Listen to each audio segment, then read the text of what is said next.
And we are live. Let's go send the alerts.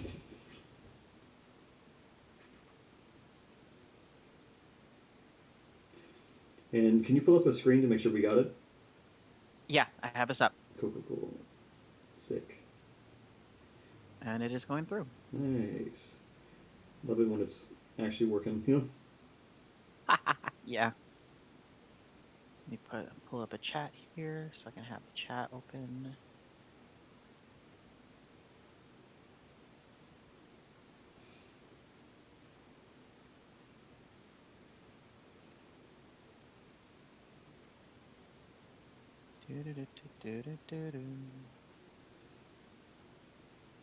Yeah, you're right. Let me do the post as well.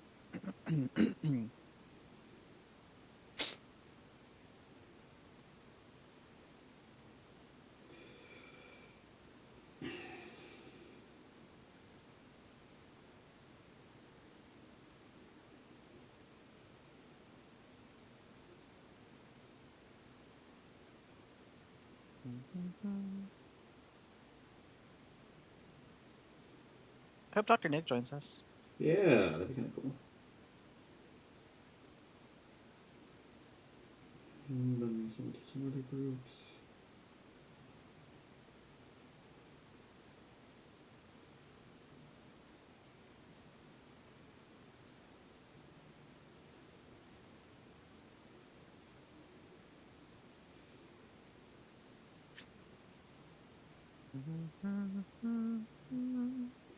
How was your day? It went pretty good. It went pretty good.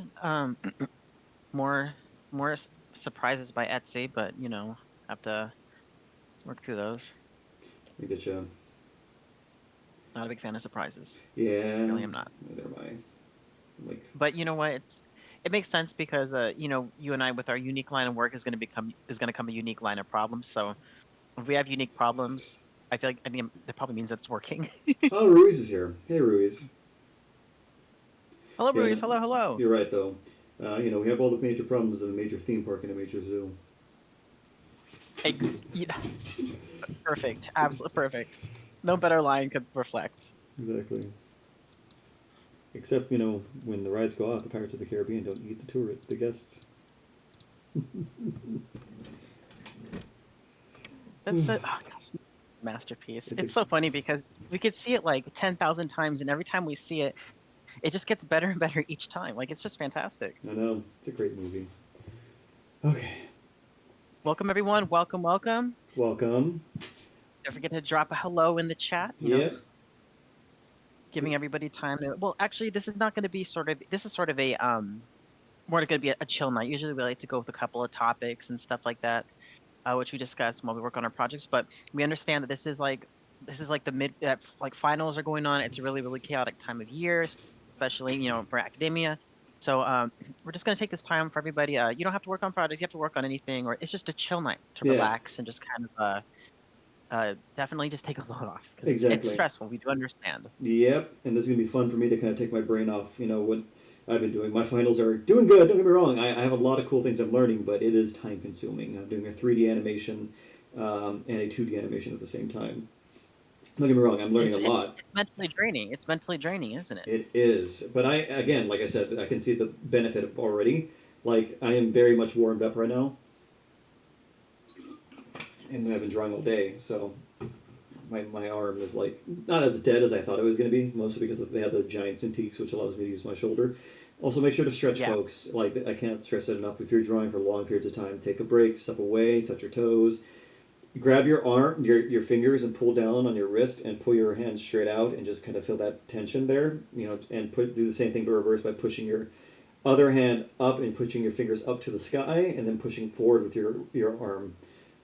Like just kind of push your hand against your other hand in that kind of way, and that also helps the tension.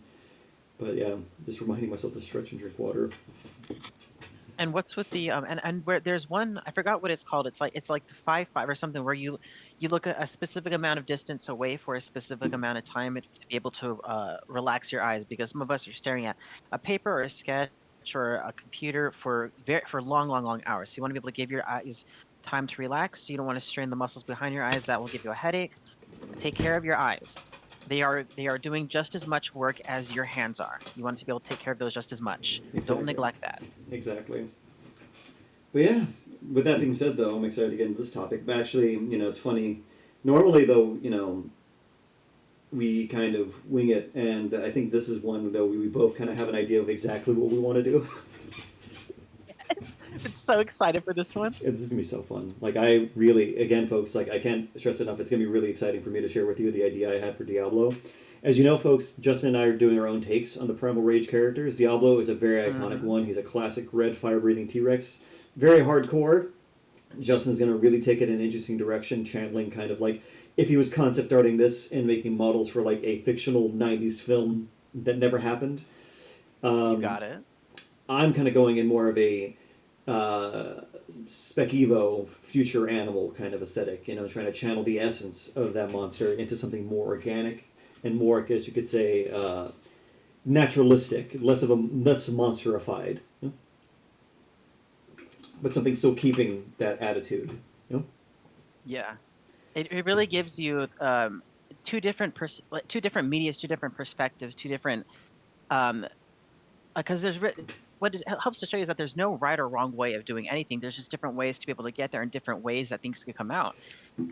It's appreciating every single creativity streak that everybody has. It just makes it a lot more exciting. So nothing is bland, you know. Yeah, We have different ways things could be created, and it just makes everything so much fun because you never know what you're gonna get. I like to think of it like as the kind of thing between the animal and monster scale. It's like if you Yes. imagine like for a perfect example, Justin, what is your like a the best representation of Giganotosaurus you can imagine as an animal, as a paleo As accurate, an yeah, as an animal. I believe it or not, I do associate a lot of large theropods with big cats. Mm-hmm. I do. There's just a sort of there's a regal sense to them that I kind of picture them sharing, and so that's I would have to say probably big cats, lions, or ligers, Oh yeah, with like them. So that's what I think. Yes, exactly, Giga Chad Chin, 100%. In fact, that's what I'm exactly. doing with my Diablo. I'm gonna do basically the Giga Chad of T Rexes. Oh, you're gonna go Rex. I thought you were gonna go Carno. Oh, no, no, no, no, no. Believe me, I love Carno, but I mean the original one is a Rex, and I think of this sort of this retro-looking Carnosaur type of Rex, and Oh, there's I just see what you something mean. I so see what you yeah, mean.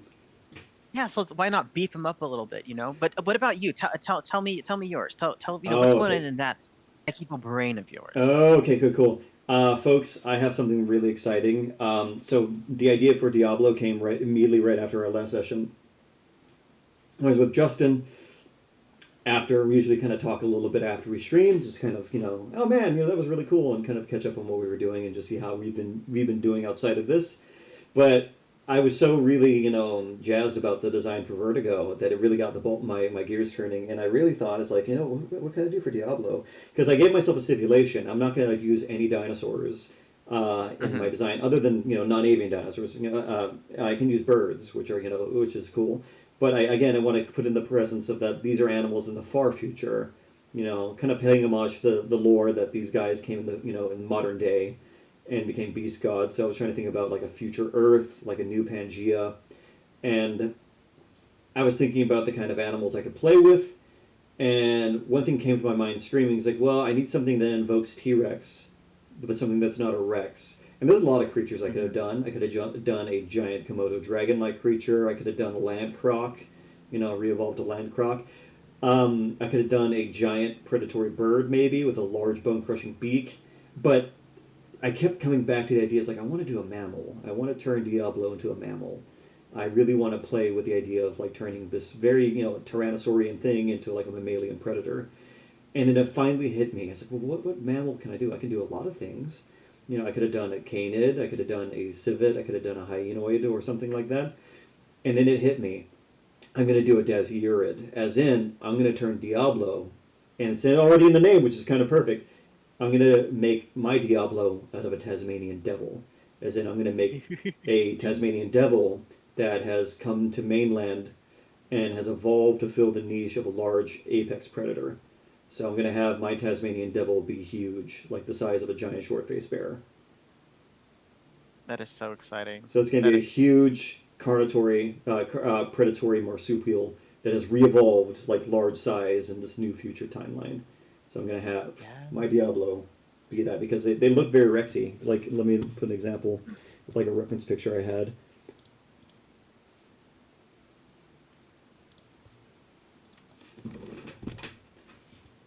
And it was like, come on, I can already see it in the face. So I'm going to play it a little different this time.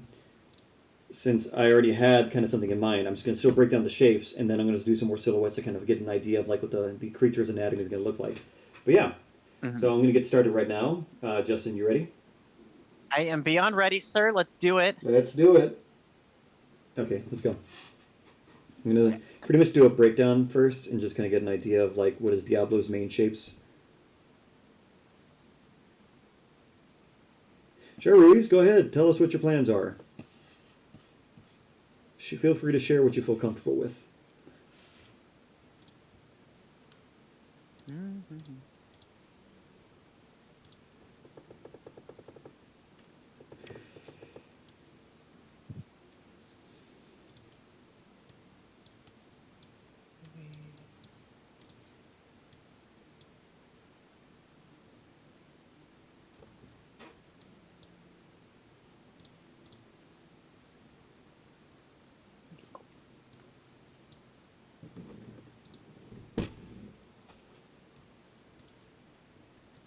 Okay, let's go. Sorry, I have to fix some errors there. I'm just going to kind of rough out and kind of play with the idea of like what is Diablo. You know, he's pretty much a classic, you know, old school like Rex, bipedal, upright, you know, kind of Godzilla posing. Well, or I should say Godzilla's Rex, classic Rex posing. You know. Yeah. So something like this. He's got that. He's very. He does have that sort of stereotypical. He's got that kangaroo kind of. Yeah, he does. Because they were used as reference. Let me see. Turn this off.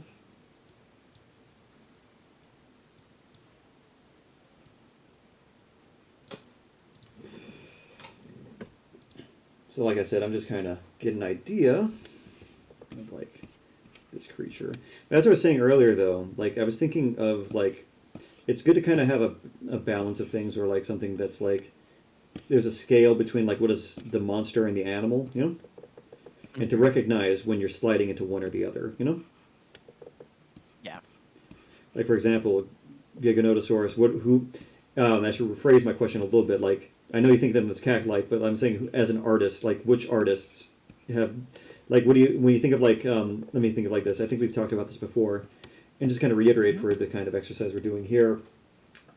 When you think about like, you know, the difference between, you know, monster and creature design versus, you know, more naturalistic paleo science illustration, and like again, we've talked about this before, but I think this is a great kind of example to kind of show that even though mine is not paleo reconstruction, because it's again still within the realm of spec evo and fiction, but it's pulling from the idea of more of a naturalistic, you know, rendering these as if they were animals rather than monsters, you know. Yeah.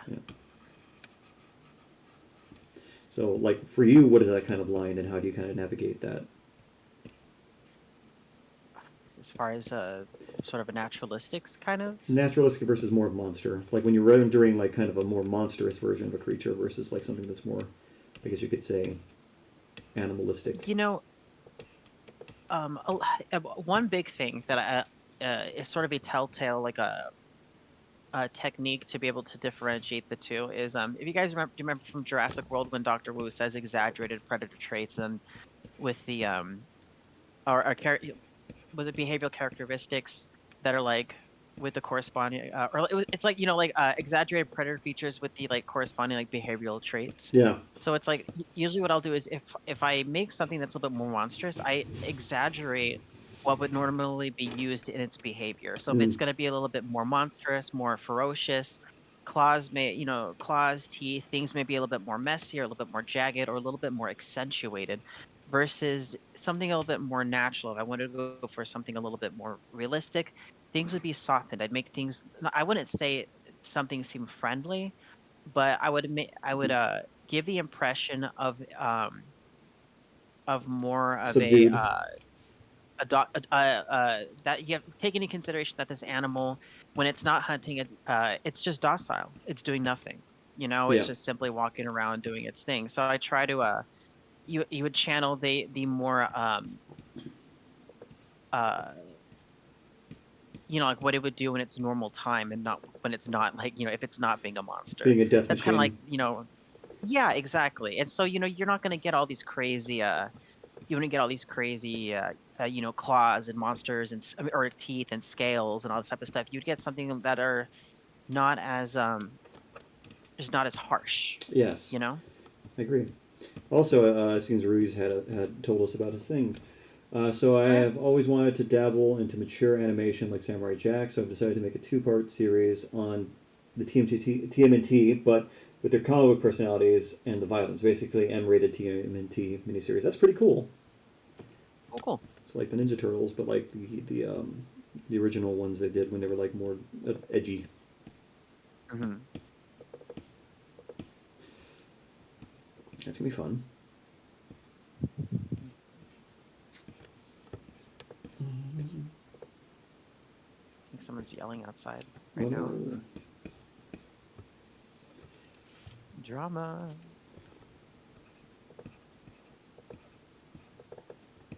I hope everybody's finals are going great. I remember those days. Those were not. I would not go back. Oh god, it is so intense. I'm okay though. I'm making it. I think I'll be okay. But tonight will be the kind of like, well, we'll see if we make it. You ever?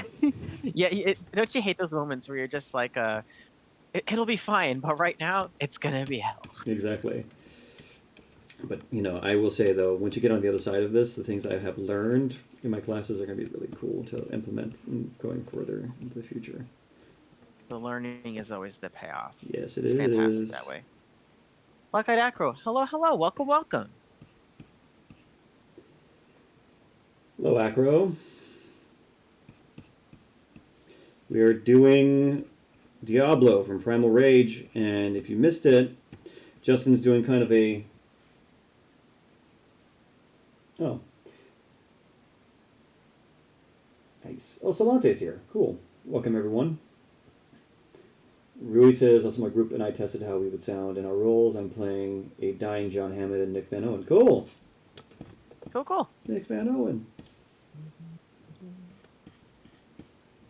But yeah, for those of you who are just joining in, we're doing Diablo, and we're having a great time so far. I'm just roughing out Diablo as kind of like generic kind of feel. Just want to get break him down into basic parts of like what is Diablo. He's this kind of classic-y. Who is Diablo? Pretty much, classic-y Rex. Oh, Rui says apparently sound good as a dying old man. That's a vibe. There it is. Dun, dun, dun, dun, dun, dun, dun. We love to do a Yeah, it good. looks like a chess piece right now. Just realized that. It's cool though. Oh, I've always wanted to do that. Design a dinosaur chess pieces. Please do it. It'd be fun. I don't even know how to play chess. It's okay. You don't need to. Just make the chess piece. It's true. It's actually a solid point. I want one. Yes. Why is Diablo? What is Diablo? And these are the questions we are seeking to answer tonight. But in the things, though, that I really want to tell you folks, Justin and I are really excited to show you our renditions because Justin is doing a beautiful, more classic, what should I say, kind of like a, how would you describe it, Justin? How would you describe the kind of feeling you're going for with your take on Diablo? He's gonna be the Giga Chad of T-Rexes. Just angry fire boy. Just everything Fireboy. Like he knows he's Diablo. Like he knows. He's the angriest, edgiest Rex. You just hear punk rock playing at all times. Yes, absolutely. Nothing else. Yes. So that's Justin's take. Like I said, if you were here last time, you'll know, and if you were just here earlier, you already know what I'm going to say. But for those of you who are just joining, so my take on the Primal Rage creatures is not dinosaurs at all. I'm trying to do and push myself a little bit, since they already kind of are like these exaggerated things, and I've already had a little bit of my fun with that with Chaos Effect. I wanted to test out something a little more, challenge myself a little more, and try to reinterpret them as Spec Evo future animals. And my stipulation I gave myself is I'm not going to use any non-avian dinosaurs. I can still use avian dinosaurs if I want, but I wanted to really push myself and make something interesting with Diablo. And you're probably wondering, well, that's going to be a very interesting thing I could do. What can I do to kind of interpret what is a literal fire-breathing T-Rex into something kind of, more organic? Exactly as his song is Paranoid by Black Sabbath. I can see that.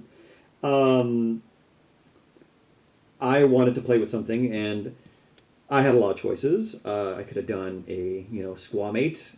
I could have done a crocodilomorph. I could have done a giant bird with maybe a bone-crushing beak. But really what I wanted to play with and challenge myself is trying to reinterpret Diablo as a mammal. And what it really came down to is that I really liked the idea, and this was immediately after we had our first stream. I love the idea of turning Diablo into a predatory mammal, a large, apex predatory mammal. But which mammal could I have done? So, I could have thought of bears, I could have thought of canids, hyenas, felids. What it really came down to was something special and really cool. Dasyurids. And it's funny because I said this already at the beginning. Oh, Ruiz, can the rest of you hear us? Justin, you there? Go ahead and speak, RJ. I'm here. Yeah, no, the stream's working. Okay, cool. Just wanted to make sure. Okay, cool. Well, to get to the point to it, I made my Diablo a Dasyurid, as in a Tasmanian devil, as in a giant descendant of the Tasmanian devil. They somehow survived extinction in the 21st century, made it to the far future, and became huge macro predators. So I'm going to make my Diablo a large predatory marsupial. Hey, DigiZed, welcome. Okay, so I have a good reference for a classic Diablo. I'm just going to start breaking that down so I can start to get to shape language. Because there are things I want to keep in mind, parts of the anatomy that I want to keep in mind. So it's always kind of good to keep that here.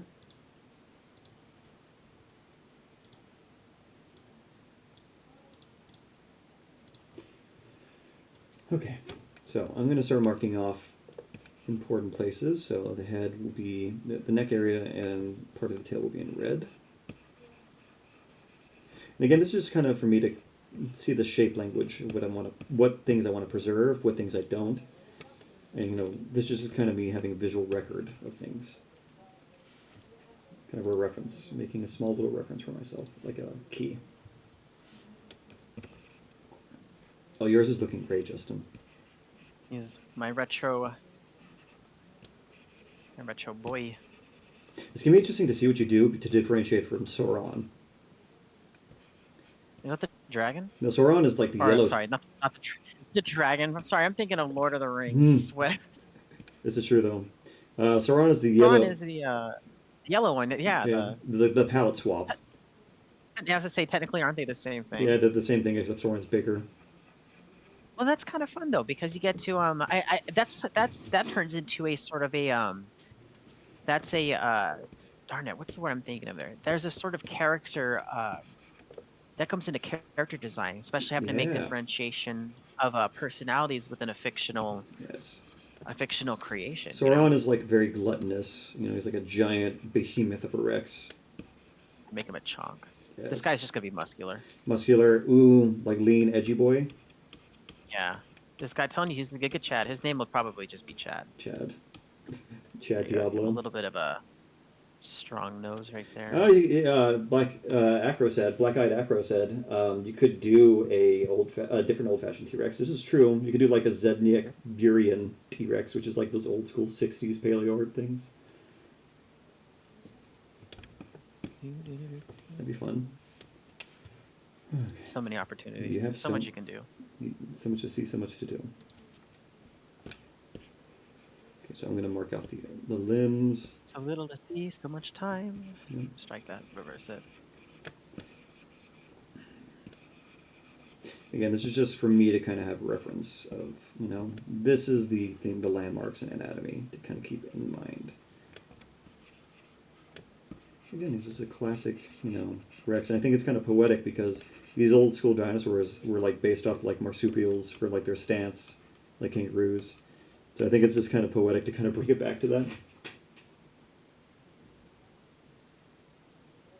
Nice. Oh, Rui says, how about Sauron being a 1910 T-Rex construction? 1910, the standing up straight. I mean, this guy. I think this guy would technically have that same. He's like, bonk, bonk, bonk, bonk, bonk, bonk. This is true. That's like very much like a Charles Knight Rex.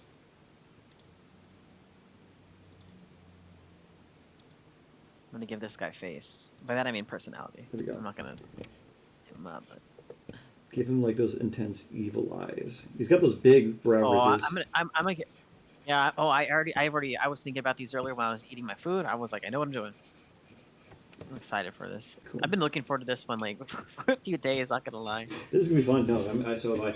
Okay, I got him kind of mapped out. So the things to keep in mind: he's got big head, he's got little arms, big legs, big tail. Not impossible. Like, I found reference images of like Tasmanian devils when they can rear up and sit on their hind legs. They look very traditional Rexy.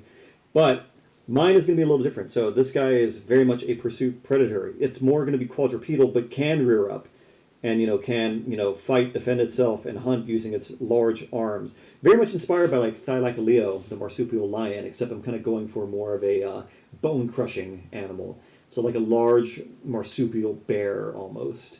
Something that kind of walks around these volcanic ash fields looking for scavenging prey and then hunting down, large, fauna. And using its very huge, robust head to deliver a powerful, crushing bite. And maybe it's got like walking with dinosaur style Sauron. That'd be kind of cool. That'd be kind of rad. Okay. Okay, we'll go to the next one. And let me just get this all ready to go. So this one is going to be primarily silhouettes. I'm going to be trying to map out what Sauron is, at least what kind of body types I want to play with. And this one I'm going to get a little more interesting and play with like form.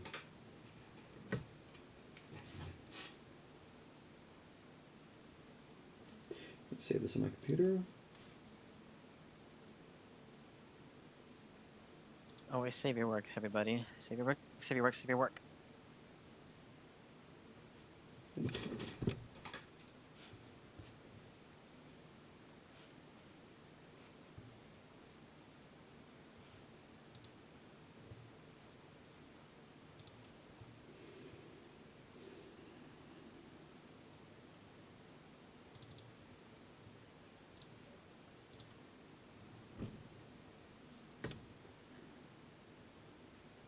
Okay, let's play with body shape. So I'm going to make a couple references and go one by one. So I'm going to pull up my references and kind of just focus on that. I think Rui's had a question for you, Justin, or was making a statement. What was the question? It says, what about a walking with dinosaur style Sauron? I have not seen that in a million years, but like the T-Rex, with the big white head. Yeah. I don't know. We'll see what happens here. This is true. I haven't memorized a lot of those styles, so I'm not too sure how to. I'm a big boy on references. References are. I wanted to go to hand on this because I definitely wanted this guy to look more cat-like. I'm gonna have an animal. I'm gonna have it sitting up. I'm gonna give it longer cursorial limbs. I'm gonna give it a big, robust neck. Maybe small ears. But a big head. Big, big head. Again, this is just silhouette sculpting, just playing with the idea and trying to get to a interesting kind of place. So I'm going to have this one kind of rearing up in a pose.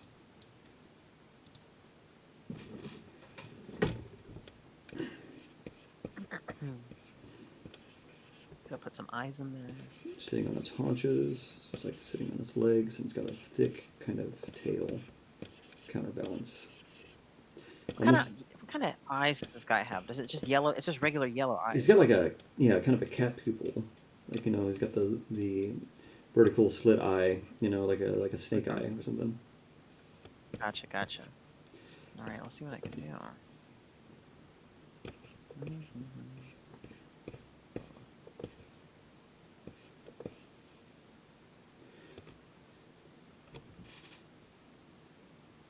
Oh, cool. Ruiz, let us know what you have in mind. He's got like another update about his Chaos Effect show. Oh, cool.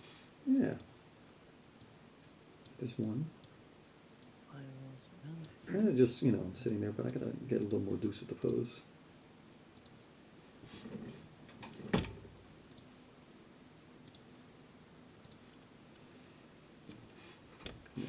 Play with maybe here. So they have like these interesting kind of faces that kind of go like this, and then the ears are like right there. You can play with short ears. Trying to invoke, like, I think an important thing is going to maybe have the mouth open on this guy.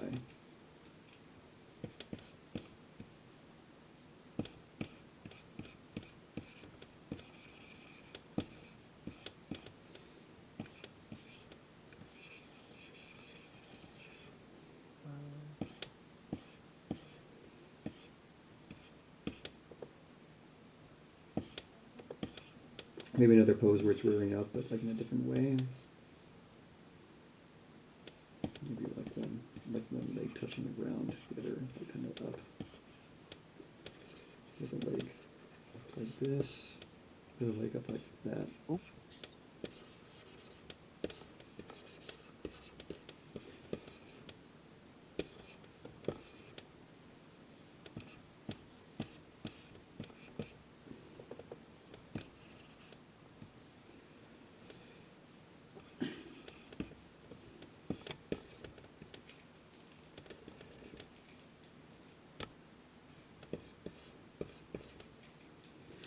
Pull up some more reference. Actually, I think I need to get like a Tasmanian devil skeleton.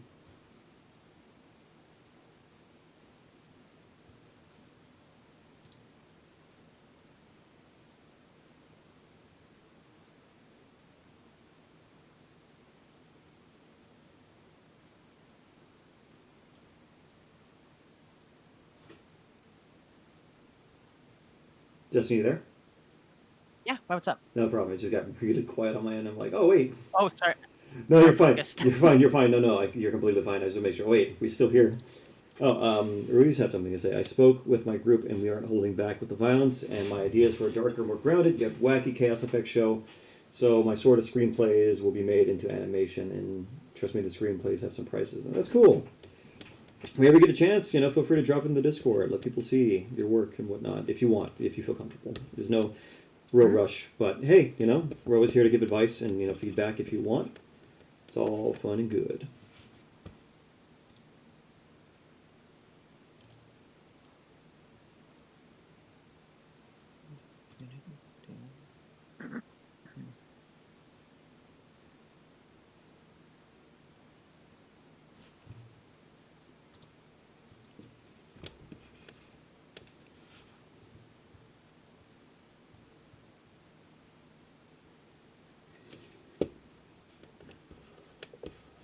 There you go. Now he's.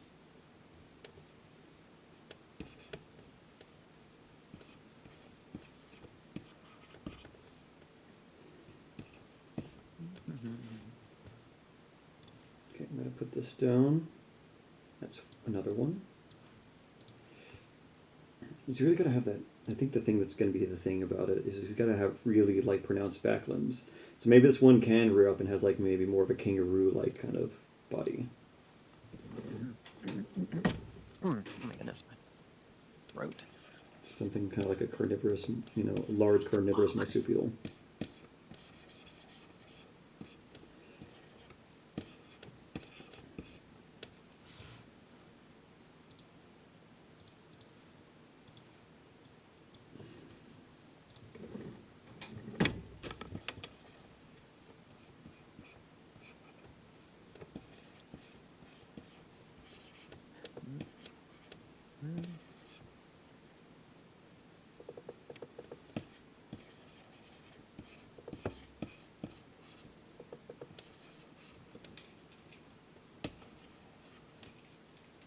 excited for the Godzilla one. Oh, this could be so fun. Everybody, these are all really fun to do, but so RJ and I do look forward to some specific ones. Yes. Another one I have that's going to be really fun for me after the Godzilla is the frame store one, with like redesigning the Walking with Dinosaurs and, Yes. which, if you don't know, folks, yes, Justin and I intend to do our redesigns or takes on the classic Walking with Dinosaurs. I need to do that Allosaurus. Big Al? That is just memories. That's memories. This is true.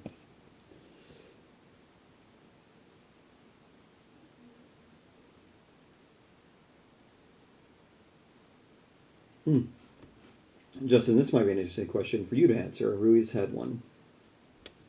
Oh yeah. What is the question?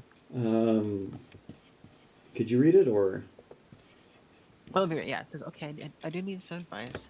So we sent into my group, and I want to include the X, but it is not transforming humans, but makes animals. Learning a tablet.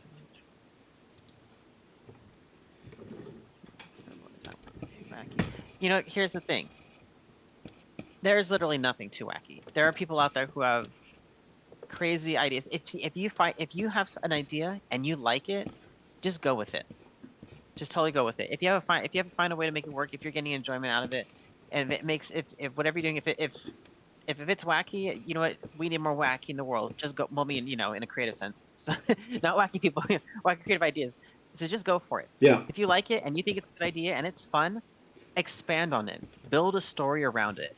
Because let's be honest, just think about it. The concept of something like Avatar with the blue people on the planet, 40 years ago, that would have been a really, really, really wacky idea. But now it's like the most normalist thing, and it totally makes sense because they built a world around it. So if something seems too wacky, it probably means that you just haven't built enough story around it to be able to really sort of encapsulate that atmosphere, and that's why it probably feels a little bit out of place. So just build on it a little bit more. Build a little bit more story to it. Make it a little bit more, breathe a little bit more life into it. Just go for it. Go for it. Exactly. Couldn't say it better myself, man. You give good advice. But no, definitely, just kind of have fun with it. There's no right or wrong way. It's kind of like, what do you want to kind of build?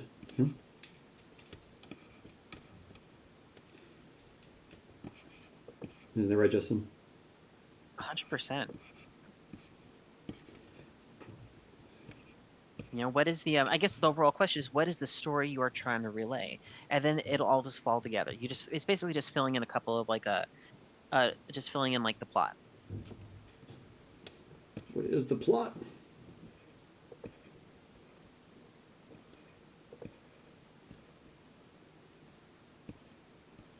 Ooh, I'm finding my way.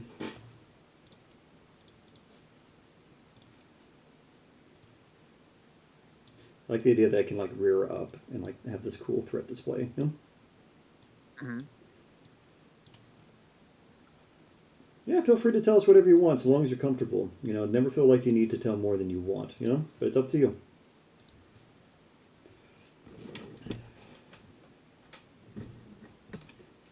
Nice. Let's see what you got. Oh, that's looking great, Justin. Oh God, it looks terrifying. Thank you. He's got kind of like a weirdly human-like quality to his face. When you do that, it makes things a little bit scarier because then you start to thinking like, what's the intent behind those eyes? Oh my God, yeah, dude, you're channeling those like Jurassic Park 4 concept art monsters. And make it this guy. He's gonna be the Giga Chad, man. Yes. Giga Chad of T-Rexes. I just hear the music playing. Okay, maybe keep going. Maybe instead, let me think about what I got here.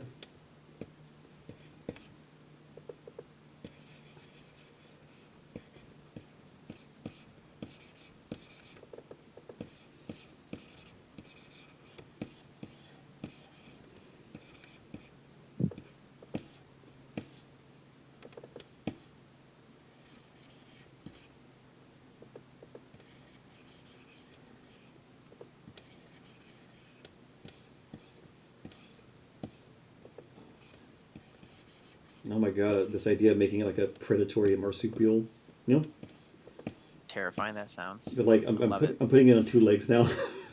like a Yes. like a meat-eating kangaroo almost. I'm gonna eat you and punch you. Yeah, bro. It's not the first time that's happened, so it's not impossible for something like Oh, I thought you meant like you've been punched by a kangaroo before. I was gonna be like, wait, what? No, You squared up with a kangaroo? that would be impressive, but no, I have not, and I don't wish to. Yeah, I wouldn't either. But I kind of want to make sure. So, like, I'm having this kind of be lower, like there. There we go. And then maybe like here. Yeah, okay. But I'm giving this like a very big neck. This guy just looks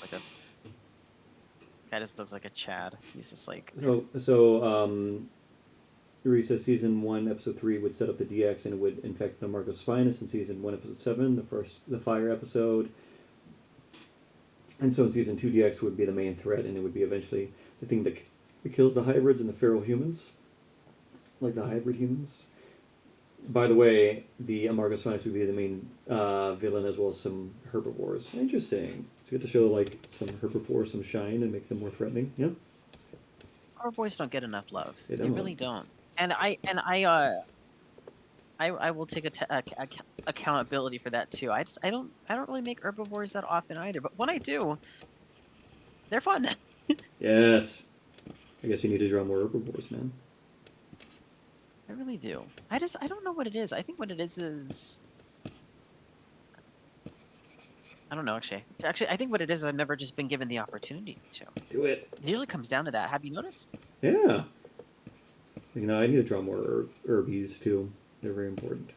I want to draw more like my favorite like ceratopsian is the Styracosaurus. I need to do some Styracosaurus love because that's my baby.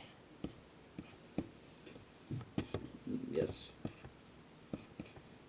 Ooh, okay. So I like this.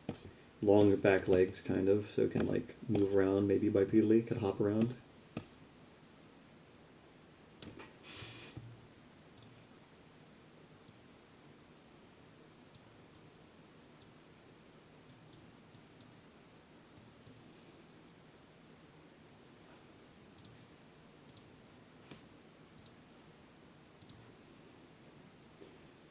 Actually, this guy's looking like a straight up furry. Okay, we'll just go for it. Why not? Oh, hold on. Marie says, yeah, specifically not sauropods. That's why a rabid sauropod was what we chose for the villain, because season 1 is a Cerebrus Rex, which we'll eventually play in the series. Oh, cool. No, I think that's looking good, though. It looks terrifying. It's got that, again, it feels like something from, like, an animatronic from the 90s. That's good. The thing, though, that maybe, if you want to, like, add a little more ferocity, is maybe have exposed teeth. Oh yeah, I haven't sliced the mouse open. Oh, not the mouth. The mouse. I haven't sliced the mouth open just yet. I gotta get the shape first. No But no, I worries. totally get you, and I do because I want to give him a grin. Oh my god, that's gonna be horrifying. It's gonna look creepy. A nice grin. I also don't have his eyelids in yet, so I'll get those. I'll get those in.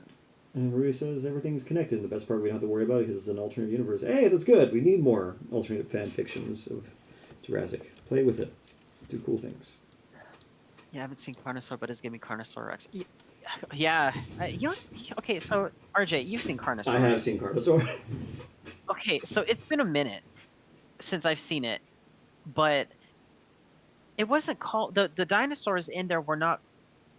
They in the film it was raptors and T-Rex and a T-Rex. Just a raptor right? and a T-Rex, and that's not a bad thing to be compared. It's actually a very good T-Rex design. It's like terrifying. But then where did the Carnosaur term come from? I'm so that kind of confuses me. Carnosaur was. You gotta remember, this is back in like the 90s. In the 80s, Carnosaur was literally the wastebastic term. Like they did not like. We are spoiled by decades of like phylogenetic bracketing. They have finally split these groups, but back then they were all under one group. Okay, that makes a lot. So, that is so interesting. So T-Rex, Raptors, Allosaurus, all these like very specific different groups, they were all in the same group of Carnosauria. Okay, there you go. Okay, so I was very curious about that because it never made any sense to me. I was always like, okay. So like it's like the idea of like how all the mammals are like the carnivorous mammals are in carnivorans. Oh, I don't know this. Yeah, so all carnivorous mammals are in the group carnivorans. Okay. So it was kind of like the same idea, but it wasn't because they find them like, oh no, these are very different groups, Mm-hmm. that have carnivory. Okay. So I kind of... I'm gonna have to read a lot more. It's okay. It's always a new thing to learn, you know? See, that's why I got you. This is why we're friends too, because we do definitely everybody. This is why you make friends, because we don't know everything, and lots of times other people, majority of the time, in fact, all the time, everybody knows something that somebody else doesn't. Build your friend groups. Exactly. RJ knows so much, and it's fantastic, and it's honestly, it's a big help. I try. I try. You succeed, fool. You succeed. This is true.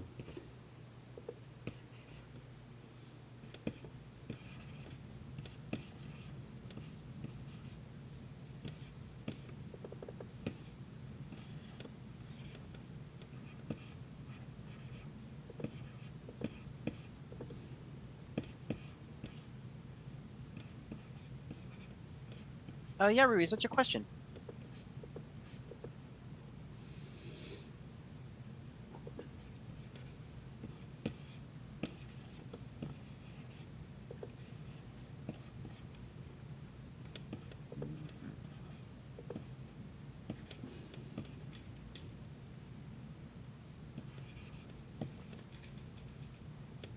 You could look through sound libraries. There's a bunch of animal noises you can use if you want to reference them for sounds, you know? Yes, that's definitely a way to be able to do that. Lots of times you could also find sounds online on like there's a lot of sound resource places. If you go to if even at your school, if your school has a like sound recording station and stuff like that, or some a place to do video and audio, usually a lot of schools have that. I would definitely just go to approach that department and talk to them about it. Um, a majority of the time, a lot of these people who run the departments are very interested in uh, more wilder projects because it's something outside of the curriculum and it's something a little bit more creative. Yeah. So definitely make use of what your school can provide you. Exactly. Use it. Use his resources while you still have them. Yes. Give this guy like a fat tail.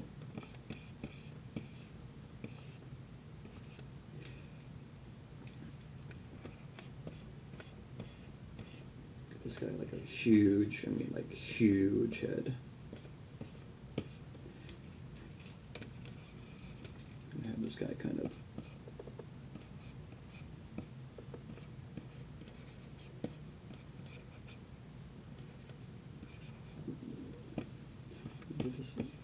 the back of this much bigger, so it can like I can hint that this thing can rear up. Like it's got longer back legs than it has front legs. Okay, I have my little silhouettes. I have my marsupial Diablo. Actually, I have one more to do. One more. Sorry, false alarm. Just kidding. I'm trying my best, man. We're just trying in this world. I know. Let me think one more. What could I do?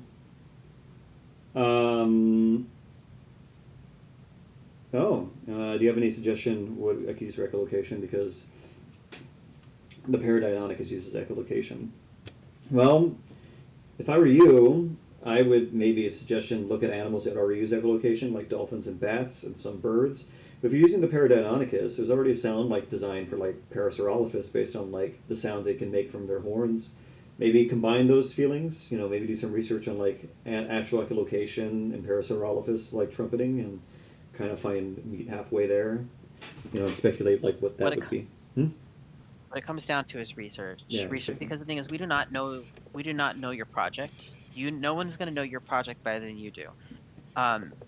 So you do a lot of research and write it down. Write it down, and then do sort of process of elimination and sort of refine what you feel is going to work best for you. Exactly.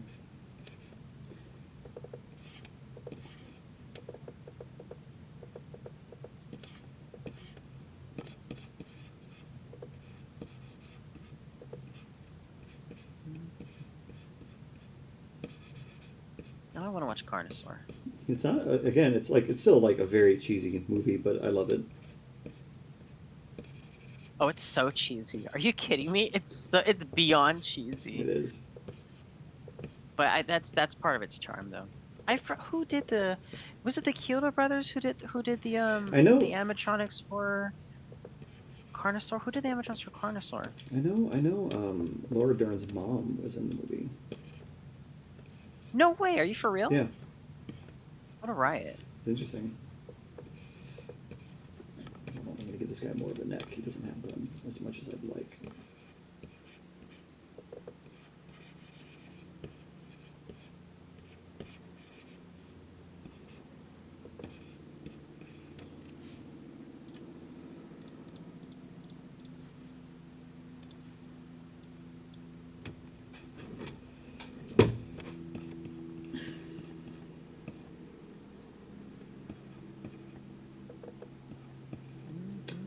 Interesting.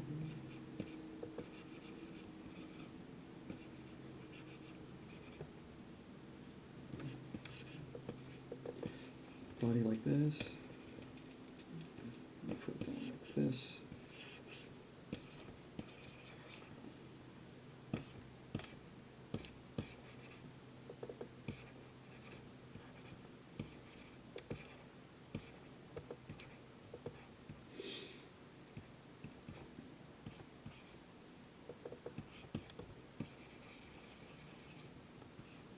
Everybody else joining in there, welcome, welcome. RJ and I are basically just working on our own interpretations of Diablo from Primal Rage. Yes. Let us know in the chat what you guys are working on. You know, if you guys are working on anything, let us know Thicken this guy how up. those finals projects are going. I know, God, it's intense.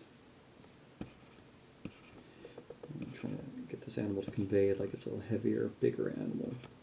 Huge head. Okay, there we go.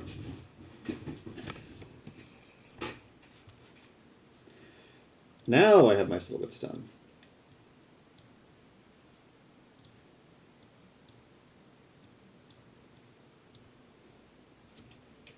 Oh, nice. You're about to finish your Burning Godzilla. Cool. I love how it's coming along.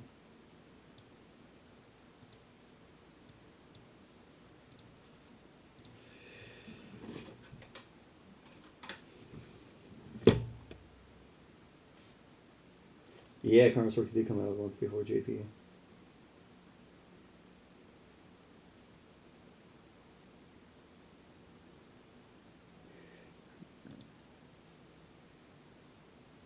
Yeah, good luck on your art final, Ruiz. You know, it's looking great, so I think you're going to be in a good position to finish strong. Oh my God, Justin, it looks so evil. Yeah, got Chad. You know, he's got the eyes of like the devil from the movie Legend. The movie Legend. You know, the one with Tim. Oh, yeah. Tim Curry. Yeah. Yes. Oh, okay. So apparently the special effects for Carnosaur were by John Carl Belcher. Okay. Welcher. Buchler. I've been having to gather a lot of I've been actually, because I know last night I was gathering a lot of reference photos for the Carnosaur stuff, you know, for the whole Arctic situation. Nice. And I couldn't remember where the original creators were. Nice. Hold on. Worked on a lot of 80s horror movies. Also, Aqua says I'm working on sketches of dinosaurs from the latest Jurassic World Evolution 2 DLC. Yes! Let me the Utahraptor. It's very cool. All right, Justin. Oh, yeah, that's right. They're doing a new thing, huh? Yes, it's really cool. Also, Justin, I need your artist eyes. What do you? Oh my gosh, yes. What do you feel? Hold on, let me number them real quick so you know actually have reference to kind of relate to. Let me just look on the Discord so I can see them in like life size.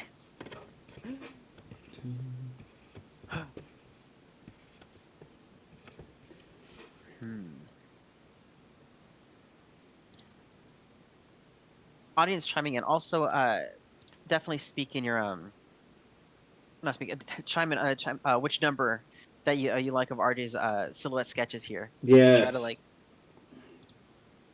Feel free to give me some advice, folks.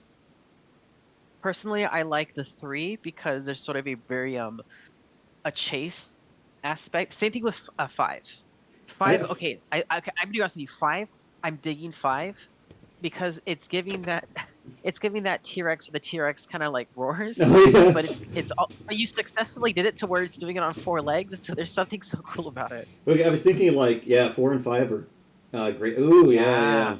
I really dig 5, and a part of me really enjoys something about 3. You know. Can you incorporate something from both? How would you be able to incorporate both? I kind of like the pose of 5 a lot more. 3, it's kind of more of the teeth, but I could just easily add that in. The head shape is more defined in 3. Yeah, huh? I said the head shape is more defined in 3. I think the reason you could I mean, the 5 is just I think it's because it's faced a little bit more towards us. Yeah, So that you makes can't really sense. see I much of could the I head. could bring that head shape from 3 over. 4 though, I do like things about 4, mostly like the back legs and like the tail. I was about to say the tail. I like the tail. So how about this? Um, 5 looks like it's mid chase. Yeah, I think so. Okay, cool. I think people are saying it's tough to see the numbers. Yeah, 1 through 6 is the top. 1 through 3 is the top row, and then 4 through 6 is the bottom row. Hmm. Uh, any thought of adding pangolin for reference? I try. I could. I do have something interesting though to kind of give it more of a karatified kind of face. Again, it's touching on something more real. You know, as you know, Tasmanian devils. If you don't know, they do get this disease that gives them like facial tumors, which is horrifying and a very bad thing for them. You know, it's very devastating for the population. However, I thought it'd be perfect for the character of Diablo to kind of add like maybe this individual is afflicted with something of that nature, and so that would kind of be my thing. I don't want to really add animals to it. I kind of want to keep it more in the line of like, you know, I'm not saying it's not impossible for a Desir to get, you know, scale like armor, but it would depend on what it's doing. Pangolins kind of have their scale. They're I don't think they're Xenarthrans. They're carnivorans. They kind of have adapted kind of more of a Xenarthran kind of body plan. Um, what I'm That's trying sort to of the thing with Spec Evo is you're not necessarily adding things from animals that already exist. You're referencing the evolutionary traits that an animal has gone through, yeah, and you're kind of like relating it to the animal to think what would this animal have developed, exactly. um, in sort of that relatable sense. So for me, what my mindset was is just like, well, so Desiurids are a type of marsupial that's closely related, I think, to like thylacines and quolls and bandicoots and whatnot. And a lot of them do have a lot of bipedality, or they can stand on their 2 hind legs and use them a lot. So for it to be a cursorial animal to like chase down prey, it's not impossible. But I did like to challenge myself and kind of what can I keep the spirit of the creature, you know, with at the same time challenging myself to change, you know, some things. I do like the idea that maybe my, you know, Desired can move bipedally for like a short amount of time, and then but it's mostly going to be walking quadrupedally. It's kind of moving like a it's moving kind of like a kangaroo in a sense, where it's maybe hopping down prey. It's converging on something similar. Maybe it's more walking though. Maybe it's not hopping just yet because early kangaroos kind of walked, which is interesting to me. Oh, That's wild though. Imagine that. yeah, I know, but like that's crazy to think that they would kind of walk you down. Like, you know, well, they wouldn't eat. Like there were some carnivorous, you know, marsupials, but you do give me some inspiration, folks. Who's to say that my Armadon can't be a pangolin? You know, Mm. that's something. You know, so I will keep that in my back pocket. I'm just trying to think about like these animals in the context. Like what would be their modern day ancestor, but what it would be. These are descendants of those groups. So this again is based off Tasmanian devils, more so like these are evolved from groups of Tasmanian devils that have survived over millions of years and have adapted to more cursorial macropredation, and they're bone crushers. So these guys fill the same niche as like again a Tyrannosaurus Rex hunting large prey and then taking it out with you know a devastating bite, and maybe its bite is very toxic. You know, maybe they have like, you know, bacterial things, you know, that they can do, which causes a burning sensation. There, I can introduce fire in that kind of way. You know, which is fun. That's the fun of it for me. So I think we've come to a head. At least I've got my kind of things from the chat. I'm going to do 4, 5, and 3. Yes, I'm so excited. Exactly. 1 and 6 feel weighted over the back legs. Yes, I kind of want to go with the tripodal, you know, OG Rex stance. I'm going to take the tail 4 and maybe some of the back limbs. I'm going to keep the pose of 5. I'm going to take the head 3. Mm. So let's get to it.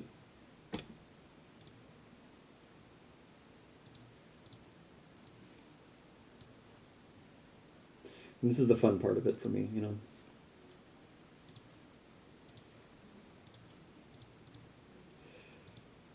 And the cool thing is that when you use these silhouettes, you know, when you eventually get to a final design, you can still keep them. You just use them as references, you know, for the other ones, you know, for the final one. Like, never throw away your silhouette designs. They can always become something new. Like, you could literally infinitely make different ones if you want to, and that's the fun part of it. You can ideate and create. It's ultimately just kind of, what choices do you want to make. So I'm going to come to one as like the final one. So I'm going to combine these together. I'm going to blow them up to like a size that I want. And I'm going to pick one that is going to be the main pose. So this guy is going to be the main pose. This guy, number 4, is going to be the kind of the new tail and the hind legs. So I'm going to play with a lot of that. First I'm going to twist this way. Expand that more. There we go.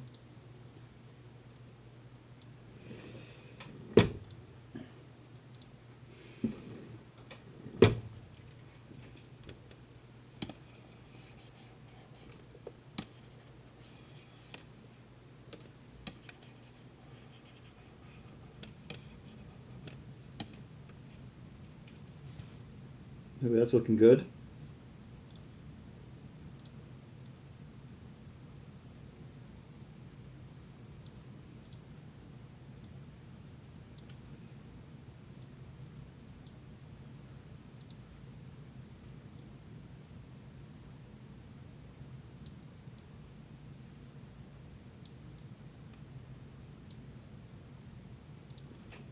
I'm just going to make some minor adjustments to kind of make sure that the back legs seem much bigger than the front, and like there's more weight on the back of the body. Yeah? Because the weight would be over the hips, so it allows it to do that. Then I'm just going to focus on this gent right here. Don't need anything else but the head. So let me just combine these two first. Merge, turn off. Edit. Edit. Cut. Edit. Paste. Delete the rest. Oops.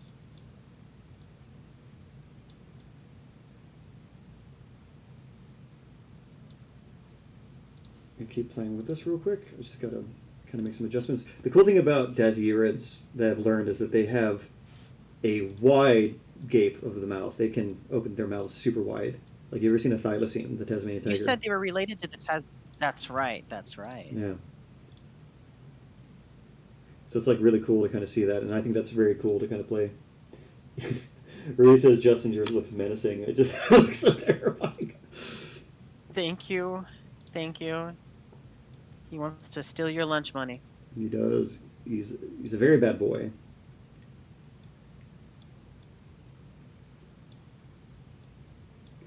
Okay, don't want to overdo it. I just kind of want to keep it. There we go. I put this here. Then put this down a little bit.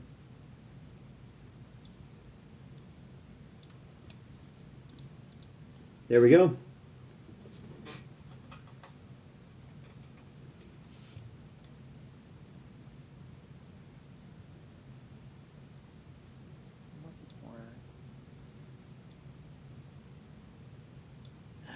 I like it. RJ, I like it. I know, it's gonna be cool. Let me just kind of erase this a little bit down so you can kind of see more of the face I'm gonna go for. There we go.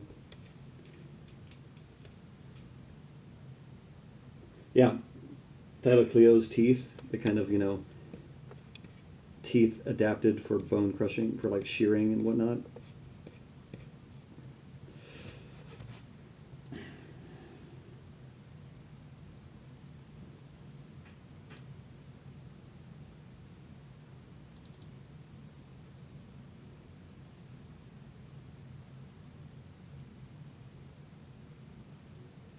You're just standing there menacingly. This is true. Okay, so we got our model. We got our combined one. So this is the silhouette for what would be Diablo. Now I'm going to start doing my Blockosaur, or I should say Block-a-mole. Block-a-mole. Whack-a-mole. Pretty much. Come on down. Yeah, so I'm going to look at my reference and start kind of roughing out the shape of the animal. And I got some interesting ideas for the patterning. I'm going to go, I'm going to keep the tiger stripes alive. And it's kind of cool because Tasmanian tigers are striped, and striping patterns are not so unfamiliar to like marsupial carnivores like bandicoots have them. I think it's gonna be really That's cool. absolutely perfect. I know. So I'm gonna play with the idea of having more red though in the body, kind of like an autumny, orangey red. Okay, I'm gonna refer to my references and kind of play. And this thing is big. I imagine this thing the size of a bear.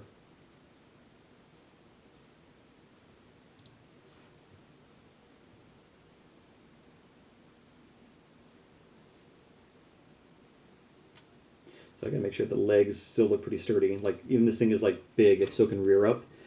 But yeah, so I'm gonna start looking at my references. First of all, let's go with the face.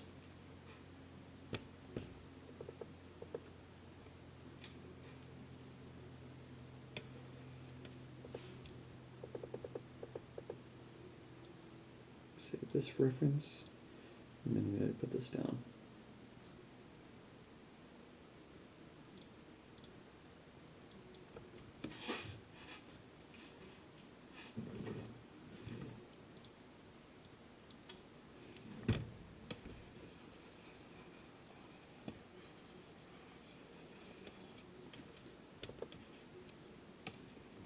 My computer's being a little silly, so I'm going to go to my phone to kind of look up references.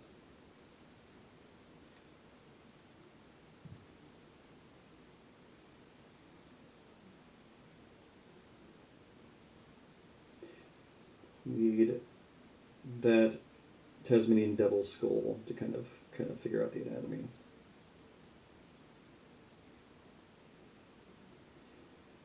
And like how this would be changing over time. Oh yeah, they're really robust. Their faces are huge.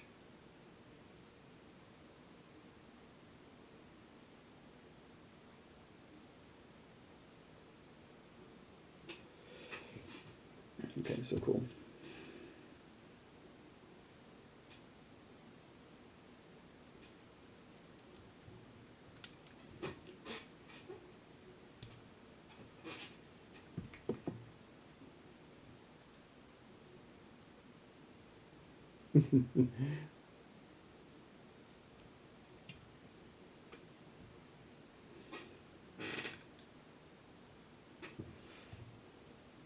Okay, so I'm going to start kind of roughing in the kind of overall anatomy of these things. Like these guys are quite big, and they got like a huge, kind of robust facial. Like before you even get to that, I'm going to just keep this on a low level.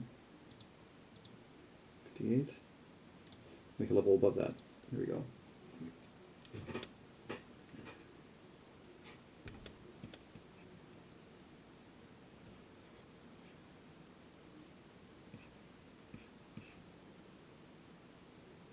I have a big sagittal crest, which is a piece of bone that kind of anchors more muscle attachments for like mammals, or not even just mammals, for like any kind of animal to have more jaw.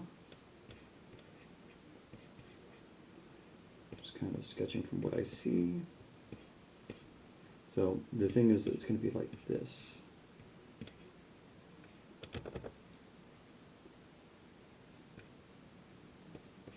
Again, this is just kind of me roughing things out and kind of getting a sense of the animal.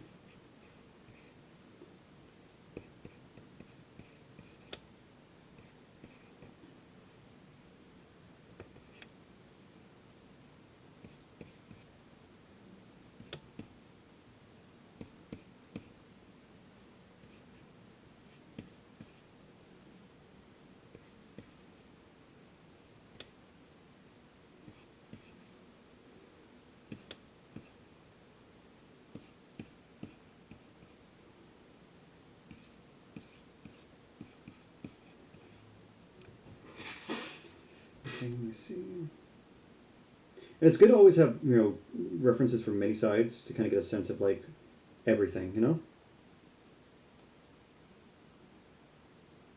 Right, Justin? Every side from it, as far as referring to as what? And what you like when you're doing reconstruction, to make sure you got a good reference in things, It's always good to have multiple references at once.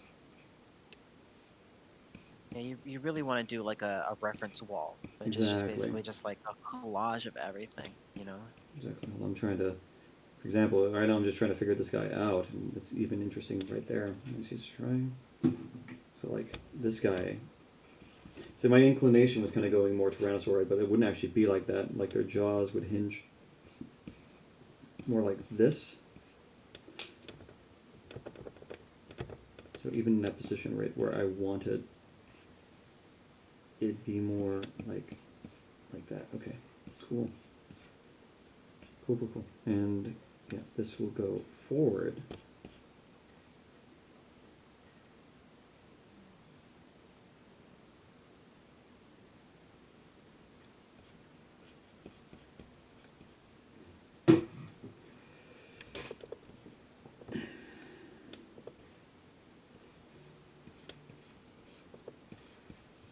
So, I'm just trying to get a sense of their teeth.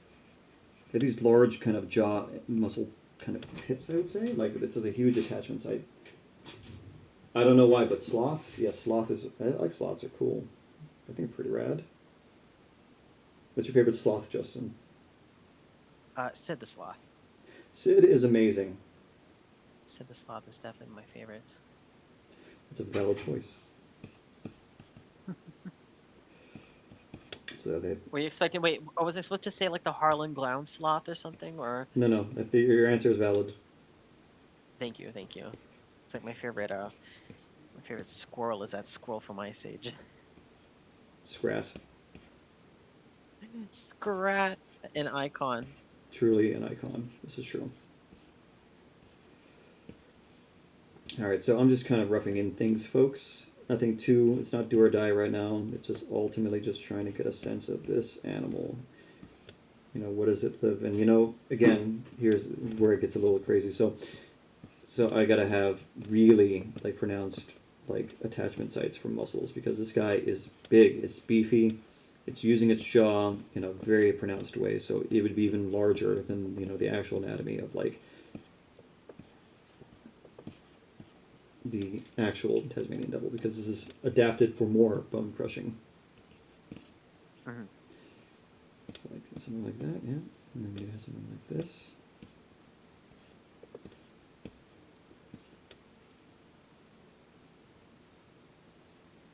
Oh. Oh man, that's kind of sad. Did you know about that, Justin? What happened? It says, did you see the last bit of animation Blue Sky did before they finally went out of business as a studio? They did Scrat Find a Game of the Acorn.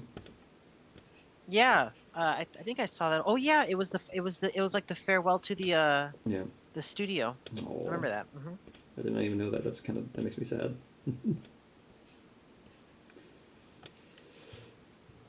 Okay, cool. Okay, that's actually looking not too bad. I might just warp some things just a little bit to make sure it's, you know, copacetic and not too crazy. Epic copacetic.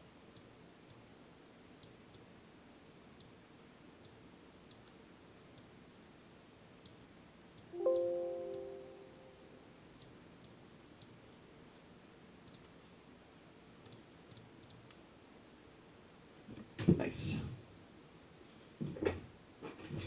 Okay, cool. I got that. Now let's play with the bone structure. I'm just, again, roughing things out. They're going to have a really meaty neck to anchor all those muscles, so it's going to go down like this, kind of. Actually, let me play with the head a little more, too.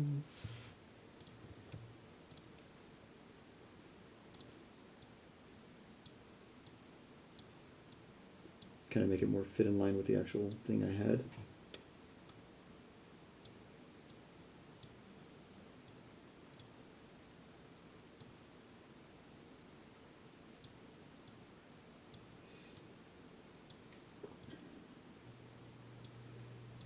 I really enjoy how this is actually coming along. This is kind of fun for me, because, you know, It's a fun project. Oh, Solar Reaper's here. Cool. Thank you. Yes, we're having a lot of good time doing our take on Diablo, and welcome all the guests coming in. You know, if you're new or if you're just coming back, welcome.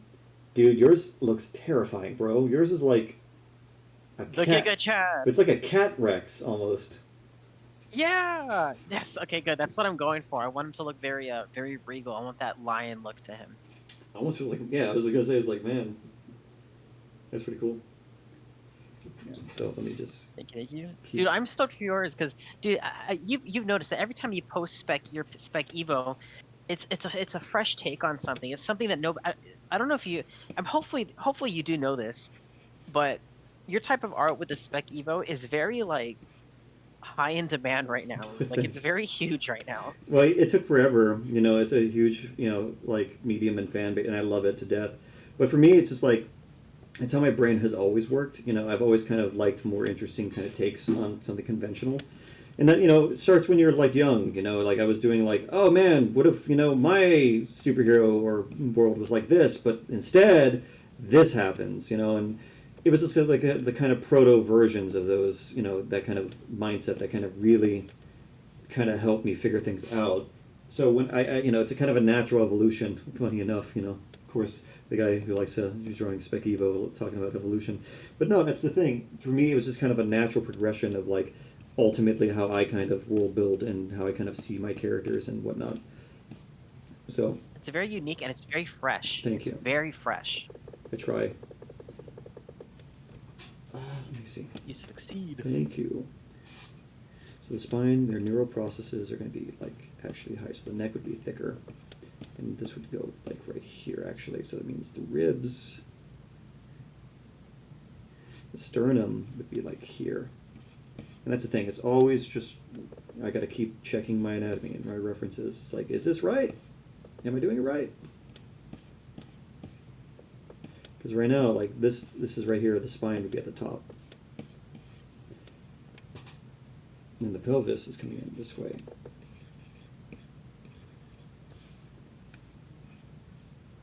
Because I really want to make sure that like I'm staying consistent with my creature. And always remember, folks, to draw through your figure. If you ever want something to feel more in perspective, you always want to draw it through. Give this guy like big claws. And I'm actually going to reduce them on the other side, you know? Kind of imaging like the two claws of the T-Rex, you know? Them little hooked talons. Yeah. Maybe like two right there. I'm going to have them like really emphasize though like the first index in there.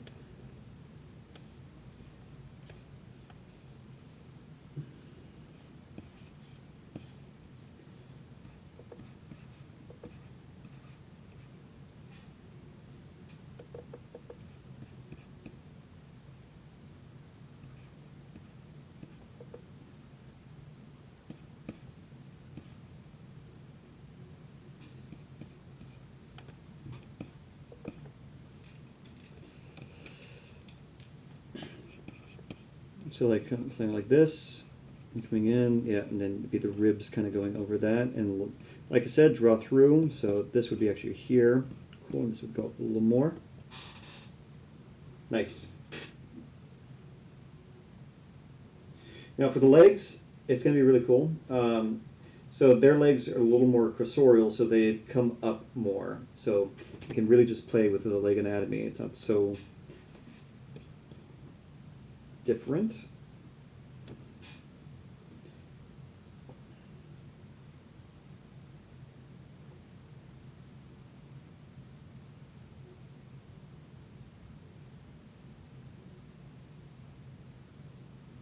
Actually, I'm going to look at like the Thylacoleo for kind of influence on this because I think that'd be more equivalent to like its body plan, you know? Mm-hmm.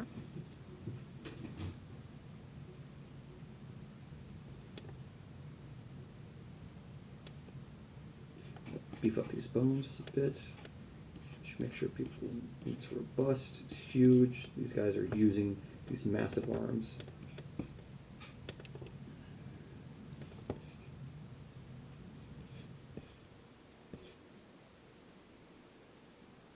It's an interesting kind of pelvis. I've never seen something like that. Like, these guys have very interesting anatomy. It's kind of my first time learning about it too, so it's always fun for me to kind of challenge myself to kind of do something new. because I end up, really figuring something out that I did not know before. So, for You example, also get them learning how to be able to apply them for other projects too. exactly. So, like these guys kind of have these kind of scoop kind of pelvises, which I've never seen before. They're kind of like a spur almost. Mm.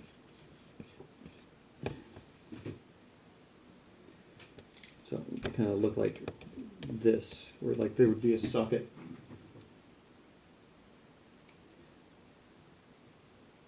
Like it's going in, the socket of the hip is like right here. So it's like kind of like this.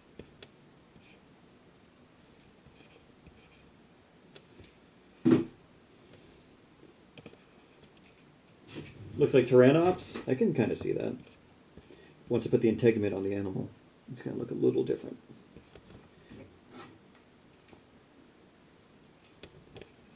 But I will say, big head on like dog-like body is always kind of a fun thing.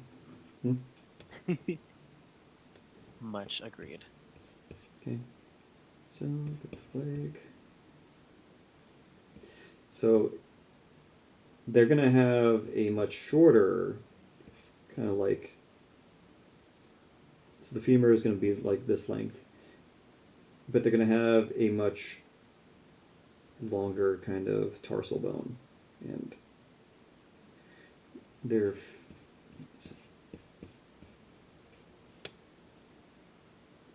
I guess an ulna's the hand. Just what's the bones of the leg, like the shin? Is that your tibia? Tibia and fibula. That's what it is. Sorry, my brain was trying to remember the name of it, and I was like, dude, I'm having a hard time. I totally get you. Anatomy terms, folks. Don't beat yourself up. It still takes me a while to remember all of them. And you don't even need to remember all of them. Yeah. Just you just gotta know of the anatomy, really. Yep, this is true. Before I continue, I think I should give myself a ground plan because I'm getting thrown off. Actually, that could bring us to a good point. Don't be too hard on yourselves when trying to take in a lot of information. Keep in mind that the people who do know a lot of information have spent decades and years of their life researching something. If you don't know the terminology behind something that could somewhat seem simple, it may be simple to them, but it's not necessarily simple to everybody else. Don't feel bad if you don't know any. If there's something that you don't know, or it seemed like it was pretty obvious that you should have known and you didn't know, it is 100% fine. There's just so much information in the world, you're never going to be able to remember it all. Even the greatest of people who have great minds are gonna forget the specific things. So never be too hard on yourselves. Never be afraid to ask a simple question, just so that you can at least have something clarified. Exactly. So don't be too hard on yourselves, and don't punish yourself for not knowing something. It's okay to not know something. It's totally fine. Yeah, it's good to ask questions, and it's good to always learn. How many feet? How many toes they got? I think they got 4. 4 in the back. I think 1. Here, RJ and Justin, who are your Primal Rage mains? Um, Oh my gosh, Talon. I've not played, so far it's this guy. Nice. Edge boy. It's edgy T-Rex. It's true. I think they got like. I think they got 5 toes. I think. Yeah. They do. Yeah, they do. Like a part of this is also just me kind of like trying to familiarize myself with like the anatomy of these things. Yeah, it's a learning experience. You're learning along as you're doing it. It's fantastic. Yes, it is. You see the little toesies.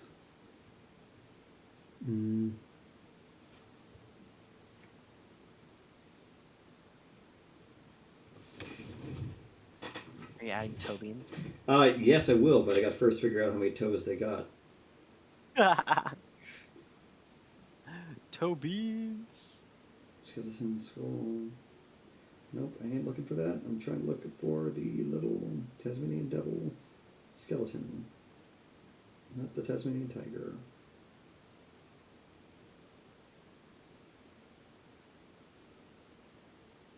Oh, was it Ruiz, or did she say one of you? I did see your message earlier about the if I think you're scammed by Arctic. Make sure that you talk to Syriatech and get because he's putting that information together. He's cataloging that information for uh, probably for some. I don't know the full details on it because it is a different campaign and operation than what I'm doing. Probably for some possibly judiciary action, but definitely give that information to Seriatech, so that hopefully just so that he has it cataloged, so in case anything does unfold in the future, you could be informed. Okay, fantastic, great, great, great, awesome. Cool. Okay, they do have. Sorry, I found they have. Cool. They do have 5 toes. I just didn't know where they were. On their feet. Yeah, this is true. Yes, confirmed. Toes are on feet. Thank you, Justin. All right, cool. Just kind of roughing things in. I'm not trying to rush things, but at the same time, I'm trying to get a sense of what these guys, I'd say little, these guys are huge, are doing. And they're walking a little more. Okay, so he's Seriatech's. That's a yeah. I'll be 100% honest. You know that it's much more than that number. It's a lot more than that number. It's probably about 3 times as much as that number, if not a little bit more. So it's a big thing. We won't go into details here because it's a huge thing. But if you do know anybody who's been affected by it, please tell them to talk to Seriatech so you can report that because that's a huge thing that is going on right now. Yes. Protect yourself, folks. Please, yeah. Actually, I'll take this moment just to be able to talk to just to be able to touch base on the subject.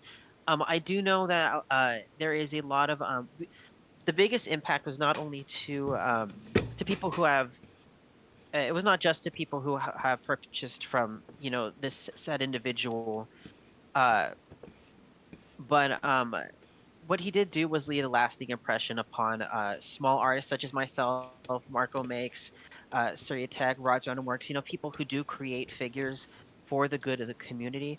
So I would just like to take this moment to remind everybody that this particular character who did take in this action has been around for quite a while, um, long before Arctic, long before, and actually before even Jurassic World. So this character's been around for quite a while.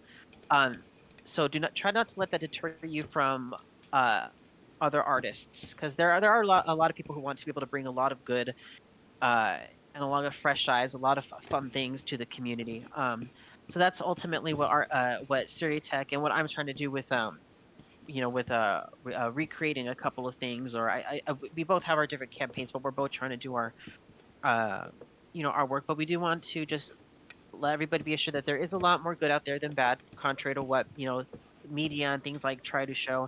And the best thing to be able to do right now is just to be able to stick together, and try to keep just a more positive outlook on things. I think things can be we can work on things. We can start to fix things out if we just stick together a little bit.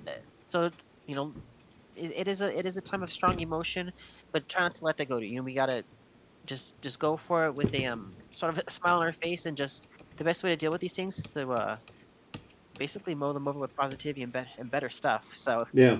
if you feel that if you can bring some awesomeness to the community, bring it to the community, Yeah, because that's what we exactly. need right now. We need is awesome, and we need creativity, and we want to be able to see what the community is all about.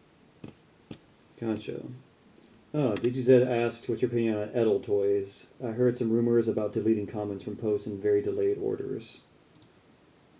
I don't know that I person. don't have so Adele is from what I do know, Adele is in a different country. They do run things by their currency and their business practices. I do not necessarily know how they function. I do not know. I don't know too much about them, so I really can't say a whole lot. Uh, but I usually, I'm gonna be honest with you, I usually refer to a lot of anime stuff. Not to mention, the interesting thing is I don't get things from other people personally, mostly because it is expensive for me, especially if I'm making figures. It's something that I do have to be able to sacrifice. I can't really actually afford to be able to buy other people's figures if I am to make figures. It's just this is how the economy is right now. So I can't really say too much. I don't do too much about their business practices. Do they create interesting figures? Yeah, they're not bad. They're not bad figures. But their business practices, I don't know. But I would trust. I know that Andy does his best to be able to report on the accuracies of business practices and everything. So I would definitely ask him about that. He seems to have a really wise word, and he's really the go-to. He's the home skillet. Speaking of home skillet, yours is looking really amazing. I just saw the textures are looking Thank you, great. my home skillet. All right, I think I got the. Yeah, again, I wouldn't know for this. Adele. Oh. I think you're more familiar than I would be, Justin. So what happened? Oh no, just what Acro is saying in the comments. Oh, okay. Yeah, I don't know how they're doing. It's, I guess, I mean, people are gonna do what they do. That is what they is, but People are gonna people. people are gonna people, depending on whatever kind of person they're like, no matter the community, no matter the background, no matter the region, no matter whatever. It's a sad thing, but it's just a reality. But But yeah, I try not to put too much because the thing is, there are people like RJ and I where we're working together to try to be able to create. We take our time a little bit because greatness doesn't happen overnight. yeah. But hopefully we could hopefully in time we'll be able to bring some fun stuff to the future as well, and it'll be quality and definitely trustworthy and definitely because you guys know us, hear Yeah. us. We're not operating behind just a Exactly. logo where you can't see us. We try to be as interactive as we can and transparent to our audiences Yes. so that there is a sense of you can get a sense of humanity from us. That we are human beings and we do want the best. Yeah, we are people. But also that we're trying. This is true. Last time I checked the mirror, I did see myself staring back. I was like, oh yeah, I forgot. But We are human. Daisy said after the whole Arctic fiasco, I'm just a little hesitant to buy pricey products from really talented indie creators. Yeah, that's the lasting impression, the very very lasting impression. I was telling that to Andy too, because that's the hardest hit thing is it makes people very very skeptical. Um, and thus not only it doesn't just hurt business, but artists themselves like Marco and I and RJ, we who sell our art, there we don't just sell our art just to like make just to make cash as a career. Art to us is also a sense of validation of what we do, of what we love, what we're doing, and that it's sort of noticed and it's accepted. It's a sense of what we grew up as doing, and art is mainly a huge journey. So for artists to be able to sort of do his acts and to affect something like that, we do take it very very personally, Yeah. because it's not only an attack on just the art and the craft, it's an attack on who we are as The artists and what community. we represent. Yeah. Also, Reese had a question. So, real quick though, to add to that, it's just like always just kind of vet the people around to make sure that regardless of what you're doing, that goes for any professional thing too. You always want to know where what you who you're going to get involved with and what kind of money that you're going to be putting towards a project. You know, it's about Yeah. diligence, and holding people accountable and speaking out when things like these happen. So doing your part and saying, hey, this is not right, this is not cool, 100% good, because it makes people spring into action and makes them aware. And again, fight for your communities and art. If you're Jurassic fans, make sure that it's a place for everyone, and people are treated with respect and dignity. You have voice and you do have power, and you do have say. So never feel like One. and not to mitigate anything, people lost a lot of money, and that's not okay at all. But this should be a rallying cry for better business practices for people, and what the community expects from those people, from the artists in there. Mhm. Because we do care about this artwork. We do care about, what we are saying to people, our words, our actions. Me and Justin always talk about this. When you're young, you have a lot of things in learning, but we're getting older in years, and it's sitting in for the strength of our character. And integrity is something that you learn, but it's something that you constantly Yeah. build and rebuild. None of these things just happen. None of these things are just kind of a given. They're a constant process. Like art, like the evolution of a species, you evolve in time too. Personality, Yeah. Yeah. ideals, and so on and so forth. So it's always good to keep in mind, those things and how those standards will change and how you want to apply those standards to the things you love. 100%. 100%. And Ruiz had a more statement for you directly, Justin. Just I got scavengers for 118 scale. See my views. This would help you make a the dome model do on the bubble. So, I said in comments on Instagram, uh, I am not obtaining any of Arctic's files, none of his data, nothing for reference, nothing at all. I know it was terrible what he did to the community, but I know I know the individual is a terrible person, but as artist honor, I will not be reprinting anything that he has done. I will not be obtaining any of the files. Anything that I do will be doing from scratch. So if I make which I currently am, I do have all the plans. If I do work on the buck and the dough, it's going to be entirely from scratch, entirely from the ground up. Um, and then that's what I will bring. I'm not going to be referencing any of his work. Uh, that is basically just obsolete to me. Yeah, no, I think you're going to make something far better because I know you're going to do it. But real quick, back to the Jurassic Core stream. 100%. Well, I should say more so back to what I was. I just need your advice on something, Justin. Tell me. What do you think? I got the skeleton kind of roughed in. I like it. Oh, it's gonna be so monstrous. I love it. And you said the size of a bear, right? Yeah, like a large, like hippo entelodont kind of creature. I'm here for it. Absolutely here for it. The bones are so good, though. Thank you. I was just looking at a Tasmanian devil and like scaling it up and looking at like a Thylacoleo also. As every time I think of Tasmanian devil, I think of Pretty much. But yeah, okay, I got this, folks. What do you think, chat? Does he look menacing enough? He's like an angry boy?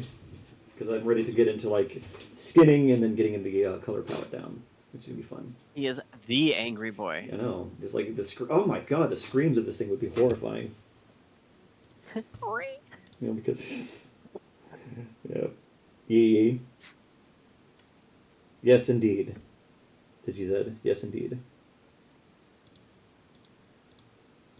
Oh, real quick though, I think it's gonna be fun to kind of play with this, because I actually, I think it's interesting to kind of give the audience some power in this too. Justin, so, Yeah. what is the next creature you want to do for the next session? I have no idea. So we leave that up to the chat, everybody. So if you have an idea of what next Primal Rage creature you want us to be able to redesign, definitely drop it in the chat, and the most popular one we'll do next week. Exactly. So definitely, any of them, throw your name in there. Throw exactly. The name in there. Throw your name in there. Throw your hat in the ring, as they would say, and let us know what you want me and Justin to tackle next. Because these are fun. This is really fun. Blizzard. Oh, that'd be cool. Blizzard's like the big, Arctic King Kong. I was about to say, is that Alaska Monkey? Yes.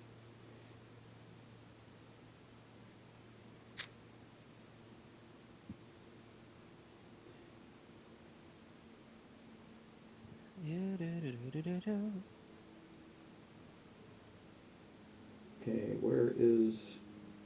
I need to look at the muscle structure of these things. It's funny, there's muscle structures for everything else, but not what I'm looking for. Well, what are you looking for specifically? What are you searching? The anatomy of a Tasmanian devil, like their muscle groups. To kind of help me rough things out. But, I have one for a Tasmanian tiger. That's close enough. Yeah, that could work. Oh! Soul Reaver said something. Justin, I received not too long ago the adult Scorpius Rex, and I'm making some crazy diorama shots for Instagram soon. Thank you. It's freaking beautiful and huge. Best one in the collection so far. Thank you. I'm really, really glad you like it. Those are quite interesting to put together. I can imagine. But they were extreme. There you are. They were fun to design and make, and I'm excited for the upcoming versions that I'll be making. I know I'm doing another sale. That's to help me out with prototypes and and finances. It's difficult to be able to live out here in the big city. RJ knows this. This is true. But yeah, the Scorpius Rex, that one is definitely It's a fun one. I mean the adults, but it's the it's a really that was a fun one. I do, and I think RG knows why I like that one. That one it's very Jurassic Park 4, that It OG mutant is. concept art. It You know, is. it's so cool. Dude, it's so cool. It's gonna be so rad. I have no problem admitting that. It's a fun. It's a really. I like the Scorpius Rex. I like it more than the Indoraptor. I thought it was great. That Ooh. moment when it does its roar and it just like echoes, absolutely fantastic. I'm gonna actually adjust the anatomy just a smidge.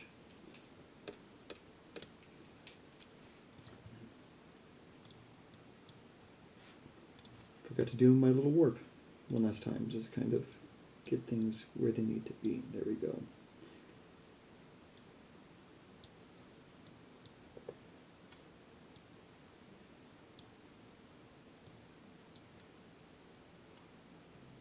This guy just looks like he's such a beefcake. Dude, he looks so angry. I love it though. I can't. There's no arms, no legs, no body. He's just looks like a spin top from McDonald's from 1993. Oh my, that's very Here for specific. But I'm here for it too. Do you remember those toys that came out like when Dinosaur came out? Oh my way back god, when? yes, I remember that. I had one. Fantastic. You know, they don't make the fast food McDonald's toys like they used to back in the day. You know. This is true. Oh my god. Hold on. I'm looking at the anatomy of these things. Okay, so folks, I'm actually going to be doing something a little different this time. I'm going to be actually doing like the muscle groups of this to kind of get a better sense of the anatomy. And this is just me roughing things in. It's not meant to be a super detailed muscle study, but I do those every now and then. But it's just for me to get an added sense of like the weight, the anatomy. Nope. So Reaper says when dinosaurs ruled the earth, banner folded up on the base is one of the most beautiful prop as well. My eyes became watery just looking at it. Look at you, striking emotion, Justin. I'm glad you liked it. I'm really glad you liked it. I try to that was one of my you know because it was that figure was supposed to be sort of a cinematic take and not an animated take, and so I try to bring a lot of that. I love dioramas. I like Warhammer figures and stuff like that. So to be able to do something that was able to at least capture the sense of the original Jurassic mixed with sort of is a new Jurassic that's been introduced to the kids today. It was really fun to think about, really fun to take all these different little things into consideration. And I'm glad that I was able to evoke some sense of nostalgia. And that's definitely the intention behind this. It's definitely the intention behind a lot of work that RG and I do, because we know that we can't replicate stuff that is done at a specific time. It's been done, and it's and that's it. It can only last for a specific time. So we only try to basically just do our best to be able to invoke a sense of a familiarity, to new to our future works and what we like to do. Yes. With that being said, I realized I made a horrific mistake. Oh my gosh, what is your horrific mistake? No, I put the muscles on the wrong layer, so it was on the sketch layer rather than where it to be. Don't worry, I fixed it though. I got it. It's alright, folks. I know, I fixed it last minute. It's alright, folks. You'll mess up every now and then. It's okay.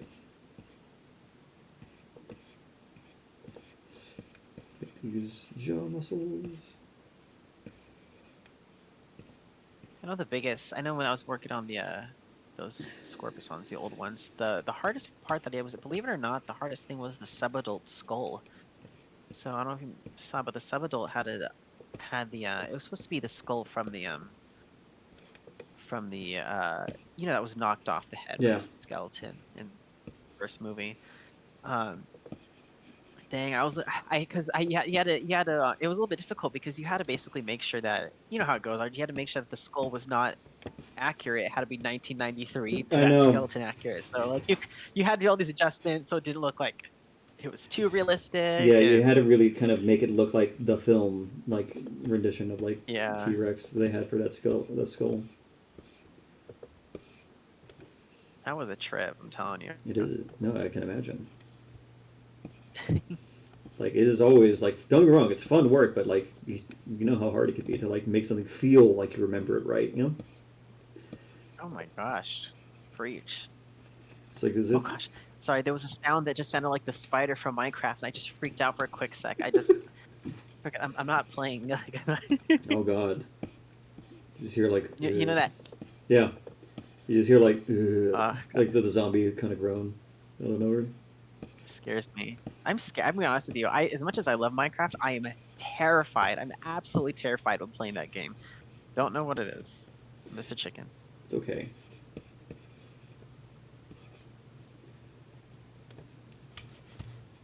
This year, have you seen the trailer for the? Yes, we have. We are super super Yes. excited about it. It's about time. It's about time that we get a good game like that. You know. Yes. It's gonna be so fun. I'm really excited. I do agree with Marco though. It is a shame that they use the Jurassic World models Oh, they do, for like yeah. the raptors and stuff like that. But it is what it is. I'm thankful. Hey, at least we got something. You know?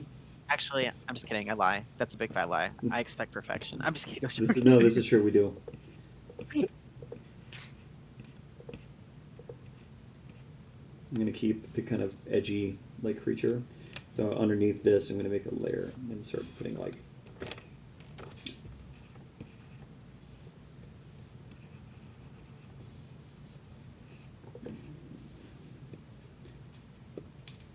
This is like me getting like really into my bag, you know, getting into like actual like more in-depth creature design, you know? You start to get into the real thick of it, and you're like, "This is what I do." Exactly. So, that being said, I have high-rise back. Also, River says, "Thank you for all you guys do." P.S. Have you seen? Oh yeah, I did. I sit here. Exactly. My mind is, folks. I am trying to not die. Finals. RJ is doing finals himself, so Exactly. he's whew, You know, brain, stories. slowly dying. That's okay. I'll live. Here we go. Then again, so right now it looks kind of like random, but I'm going to define the muscles. Just kind of go to a darker red and start playing. Funny, just when I was working late in my college room when the air conditioning came on, I sound like I haven't played Call of Duty Zombies, but I do. I know what you mean in the sense where I know in Left 4 Dead when the horde comes out, which is the zombies, like it makes the same. There's a sound that it does, and when you hear it, you're like, oh no, I'm about to get overwhelmed. I So I know. do get you, and you start freaking out. You start preparing. You're like, oh Exactly. no, high tension situation. Exactly. It's like, no! What a riot. You're like, no, no, no, no, no. Exactly. This is the foot, and this goes there, and goes here, because it's angled up, and that means...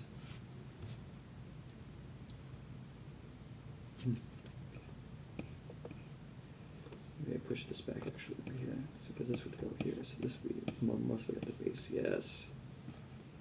There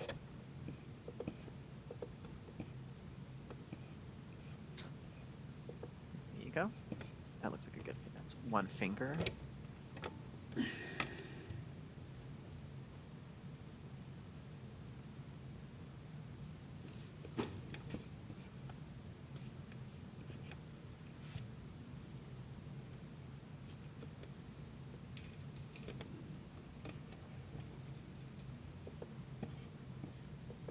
I'm just paying attention to the anatomy of the creature, so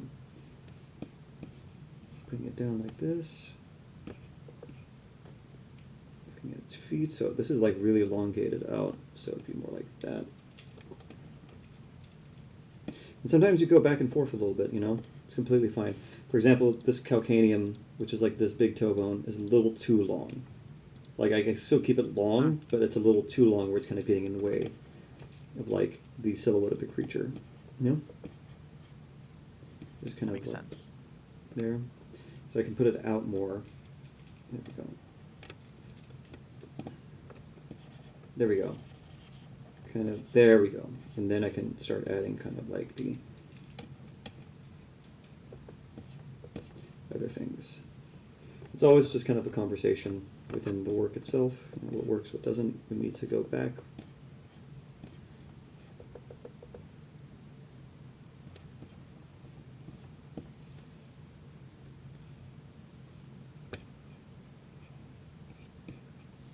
There you go.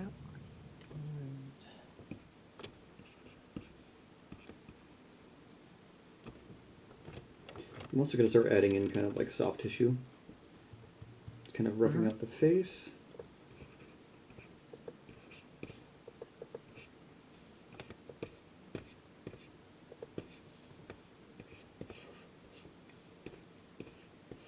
listen to Christmas lo-fi again to the feeling, but after this stressful year, it just doesn't happen anymore. I know that feeling. It's been exhausting for me with school. It's draining, dude. Life is just draining nowadays. But it's okay, because it's just for now. It'll be fine. But Hard work pays off, guys. it does. It really does. But you have to believe in yourself, and you have to be able to put in the work. Yes, Justin's been working very hard to do cool things. And RJ has been working his butt off. Y'all have no idea. They will in time when they see the fruits of our labor. They will. They will. It's gonna be good, RJ. Now kind of adding the feeling. So I'm going to have this guy have kind of maybe more, yeah, there we go. Ears, Okay, here we go. smaller kind of ears, maybe, let's see. Here, and then this here. Shoot. Nailed it. And then this. Your finger. And other finger.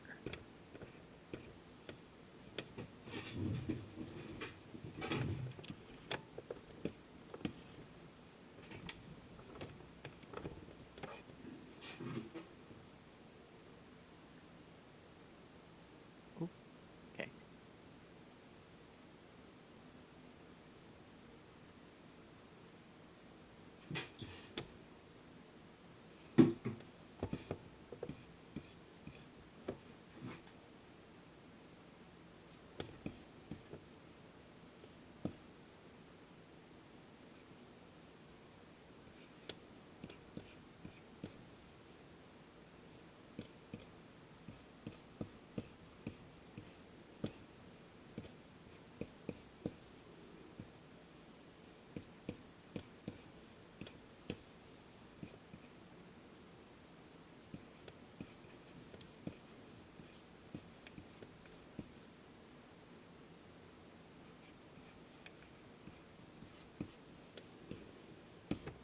Okay, so yes, okay, I'm finally getting somewhere with this little gent.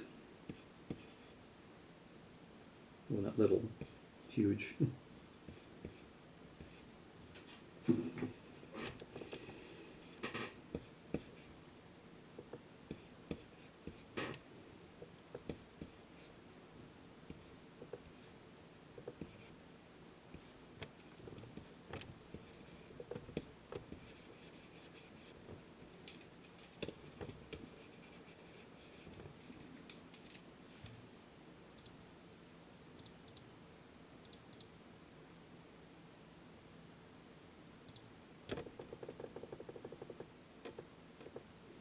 Actually, that's the reason why, because I'm looking at this wrong. It's got to be perspective. Yes, okay, sorry.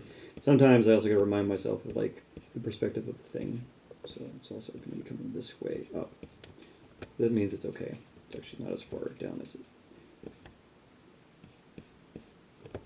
There we go. That makes a lot more sense, actually.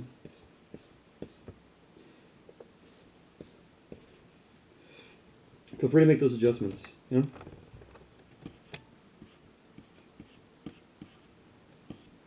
You know what I mean, buddy? What'd you say? Feel free to make those adjustments, you know, and when you're doing design. Adjustments to what? Oh, like, I'm sorry, I was checking a message. Oh, no, you're fine, you're fine. You're completely fine. I was just kind of making some small adjustments and making sure that... What adjustments? What we were... And it's like, I'm just saying, it's like sometimes it feels like you get locked into a design, you know? Yeah. When in reality it could change easy, you know?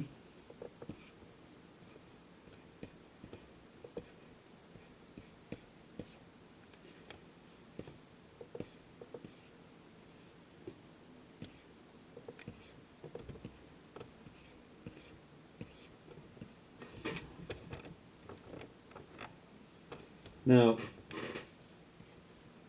this is a giant killer marsupial, you know? What do you think, Justin, of the anatomy? Let me click. He's there with them killer jaws, man. Yeah. Those will tear you apart. Look at them neck. Look at that neck muscle. It's huge. That's the thing. I want to make sure that like I emphasize that, you know. Mm-hmm.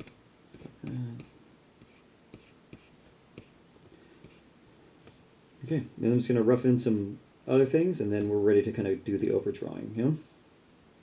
Mm-hmm. Put the teeth in just a little bit.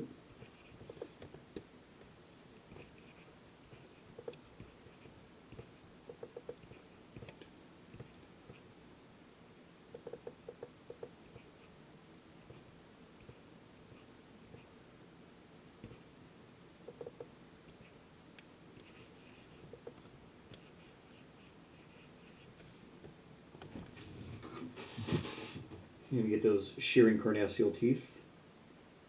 These guys have like crazy teeth.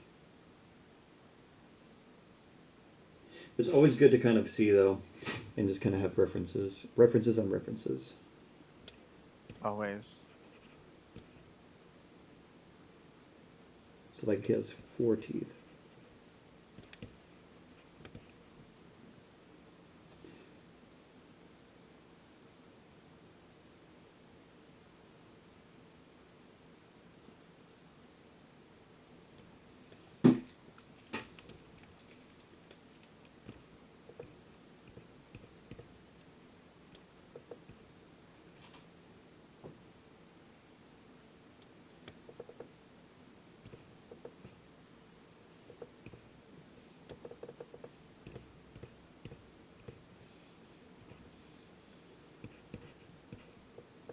He's gonna have some big, beefy, bone-crushing teeth.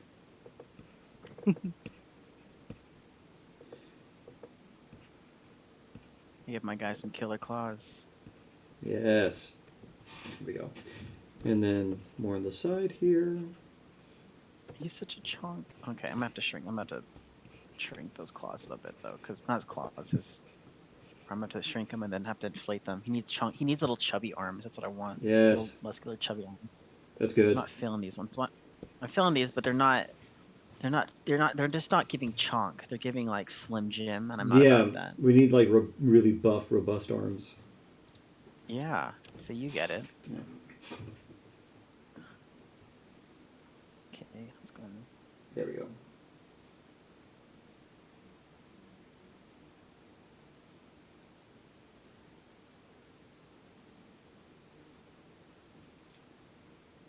Oop, that's a little too chonk. Maybe something a little here to kind of add some more. So they do have these like little teeth right here, but I'm going to expand this one to kind of make it way bigger. Okay. Now I gotta shrink his arms up because this guy has like huge arms.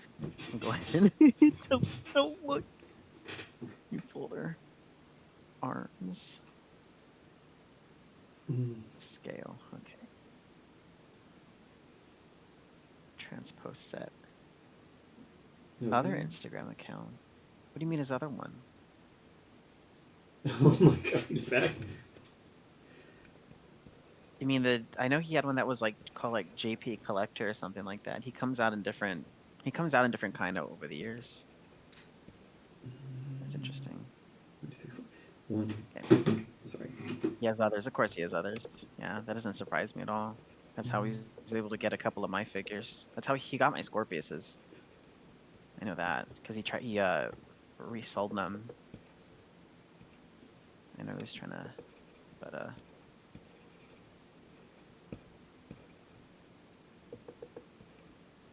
this whole thing. All right, there you go. There's our beautiful chunk. 1, 2, 3, 4. Okay, cool. I roughed in like the dentition.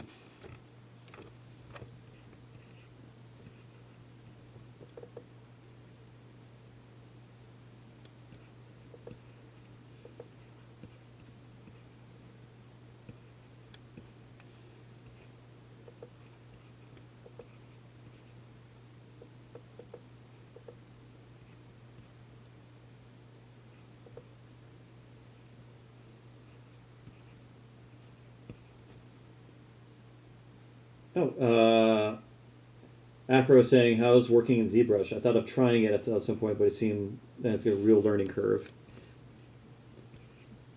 What would you say, Justin, about ZBrush? I like it. I mean, it's gonna take time. It's gonna be the thing is you have to want it. You have to be determined to be able to work through all of the kinks and stuff like that. And you are gonna get frustrated. And there are gonna be times where you're just gonna close it up and you're gonna be like, I'm done with it. Just open it back up again, keep going. Once you do get it, it's it's gonna be like your bread and butter. Yeah. But my advice, just stick to it. Just keep going. Ask questions. Definitely ask questions. I'm here. There's definitely other ZBrush artists on Instagram that are out there as well. Put in the comments. Go on the ZBrush Reddit page. People are willing to help. My advice. Uh, Rambo it. Just go for it. I love when you say that. Just Rambo it. Just be Well, bold. there's a YouTuber who says that. He says just Rambo it. There we If you go. guys know what's his name, Casper Site, love watching him. He always Okay. says Rambo it. Okay. I got him where I want him. Now it's literally designing him and doing the drawing. So I did a little differently, folks. This time I kind of went with more of like a straight up anatomical kind of study before I even started with the design. And mostly, because I really wanted to figure this thing out. I really wanted to get a sense of like what is, what I said in the beginning. We made a meme of it. It was like, who is Diablo? What is Diablo? Mm-hmm. And that's for me to kind of have a deeper study, a deeper understanding. Because it's awesome to get into the anatomy of these creatures, Mm-hmm. These ligaments that would go here.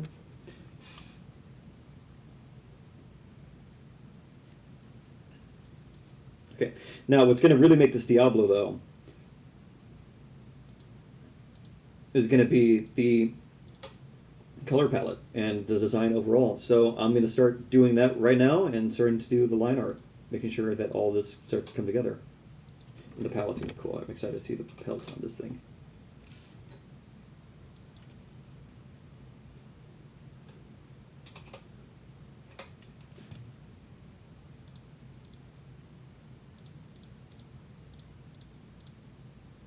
Increase this a little more.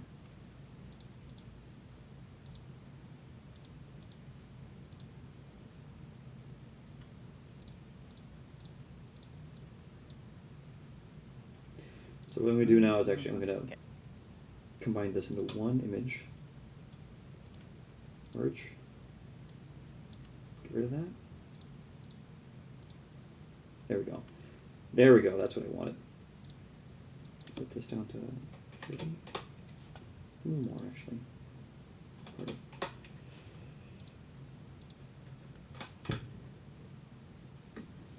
Okay. Now to get into bringing this monster, this animal, I should say, to life. It's alive. It's alive! Alright, let's get into it.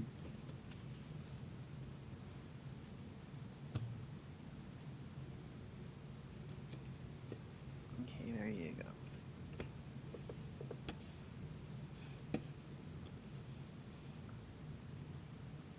Oops. Okay.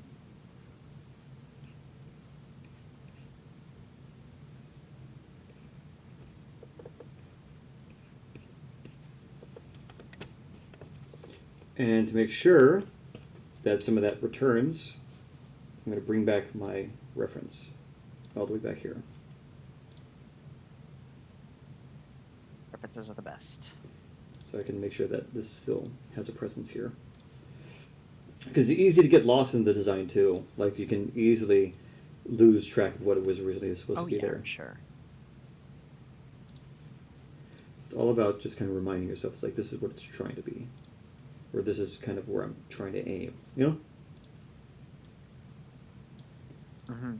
What is the overall goal? The essence of the creature, And it's kind of funny, I have him in the same kind of pose, look at him. See that's why I was feeling it. It totally gives that retro feel. It's giving. Yes, it's giving retro. Okay, there we go. Let me just pull up my references.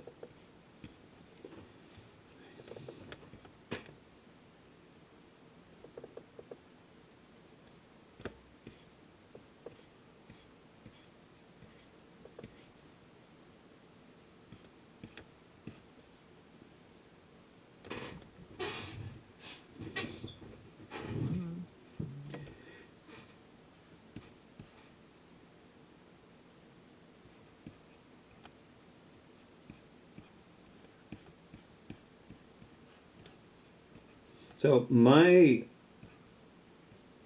Diablo is not going to be super. It's going to have hair, but I'm going to have it kind of be a little less hairy because it's living in like hotter environments and it's a huge animal. You know, Mm-hmm. it's kind of like an elephant, kind of in a way. Elephants are so cool. I love elephants.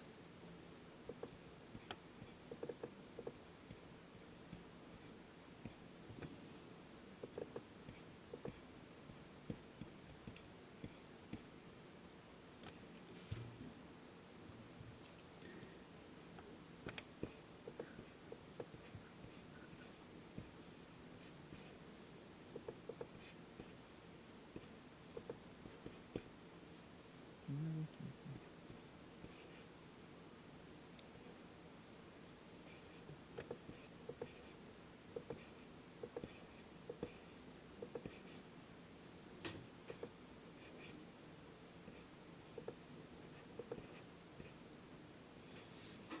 And the cool thing about this method is that you get really a sense of like the animal's anatomy, its integument. You know. Mhm.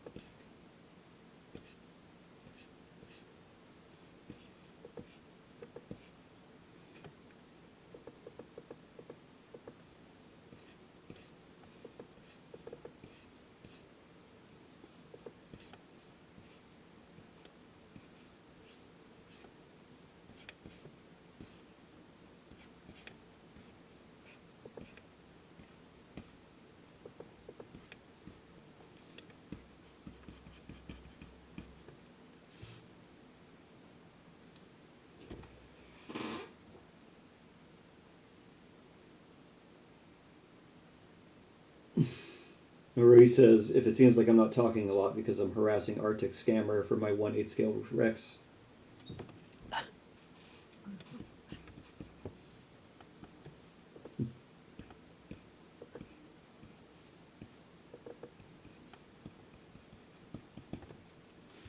Ooh, okay.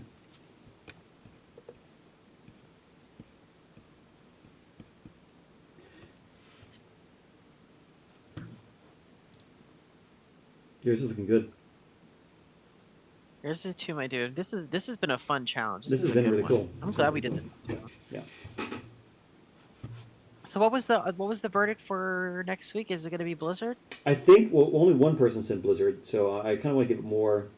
If you get a chance to say anything, folks, make sure to let us know what you want us to do next week because we're going to be deciding the next Beast God we're going to be taking on. So right now it's just Blizzard being said. So if no one says anything else, it will be that, which is fine. You know, they're all going to get done regardless. But we just want to see what people think would be in like the next good one. You know, the next one you want to see. Yeah.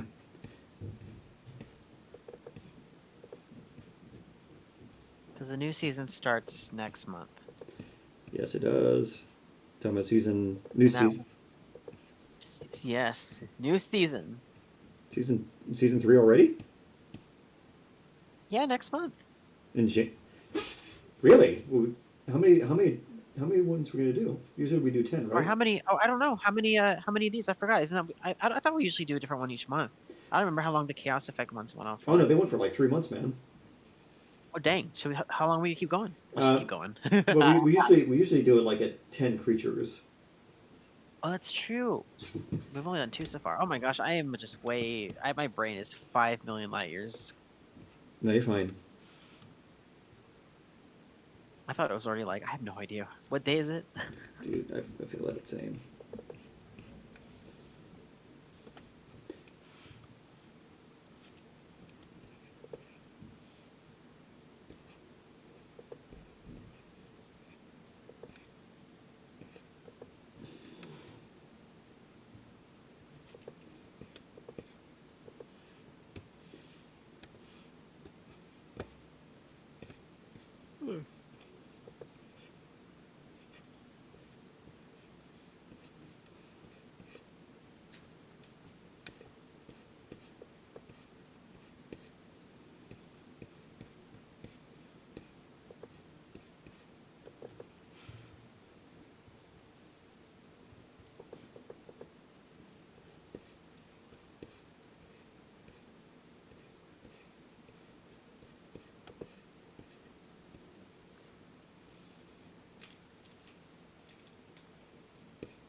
Mm.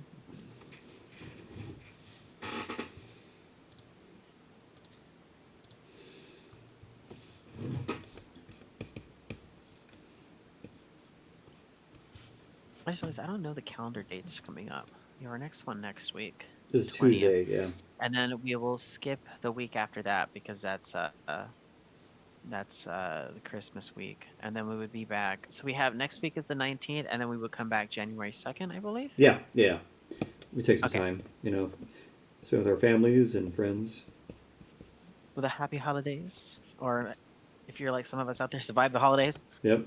But we regardless, we do hope that you, especially with your friends out there, we hope that you definitely get together with your friends. That's usually something that ends up that is usually a really it works out really well. Go holiday dinner with your friends or something. Yes. You know, that's usually a really nice time. You and I will have to go do something, RJ. We're gonna have to go get we'll have to go get like holiday sushi or something, man.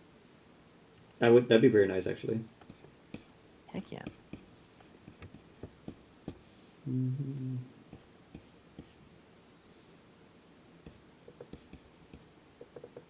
Put that right here, so this actually would go up.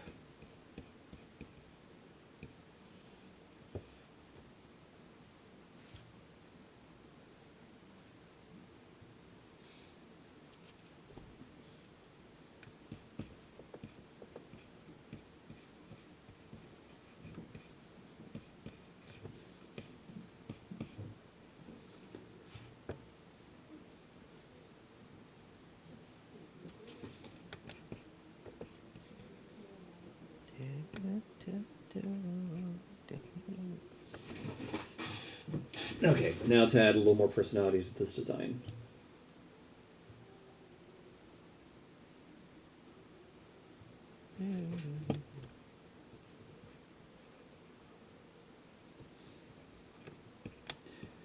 To kind of show this one as kind of an individual, I'm putting more keloid scars and tumors.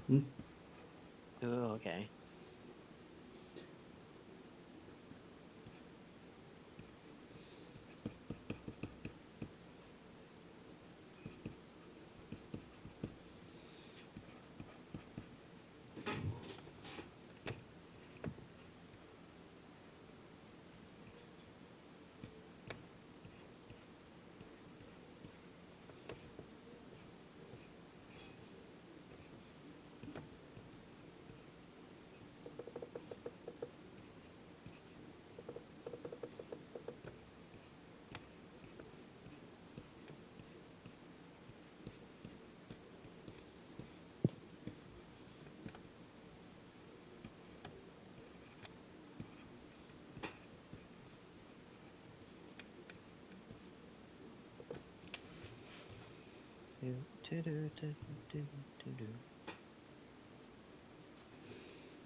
Mm-hmm.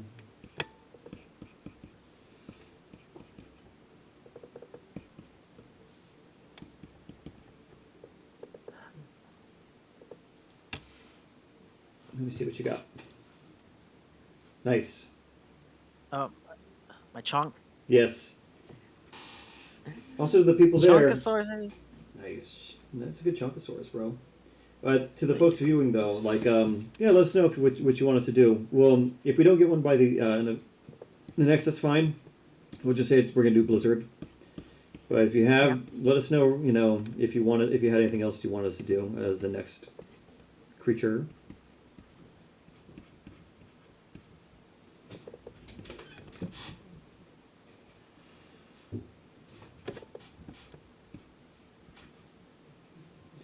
These are super fun.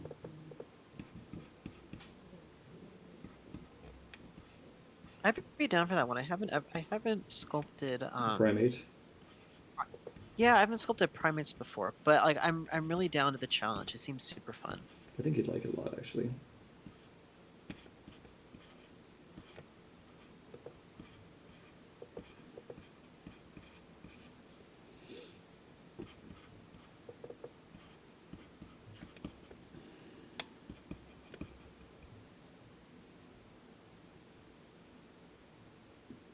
Acro says, "You'll leave it up to fate." That's fine. Mode. That is true.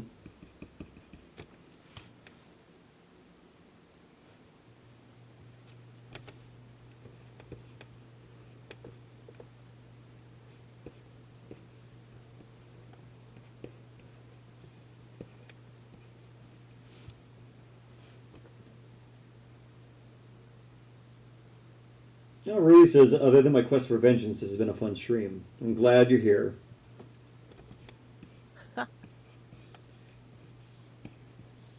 You've also been killing it, my dude. I love your art you've been doing.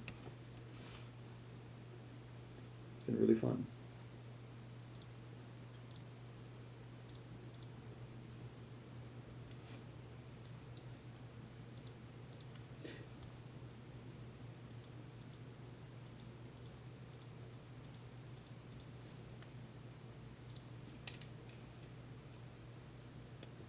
Oh, Solar Grass. Any chance you guys can make some dinos from the old Jurassic Park Warpath games? That's a good idea. Oh, oh, all right. I like that. That's a good one. Definitely. Thanks for giving us the idea. We definitely can. We're always down to take fan submissions about where we should do for next Jurassic Core streams. You do have season 3 planned to do the Godzilla ones. But anything after that? Yeah, the whole future. Yeah. Anything after that, though? I wonder if I send Jurassic Park compound the Suchomimus figure, if he'll paint it to look like the Warpath one. That'd be kind of a cool. Maybe it's kind of rad. See.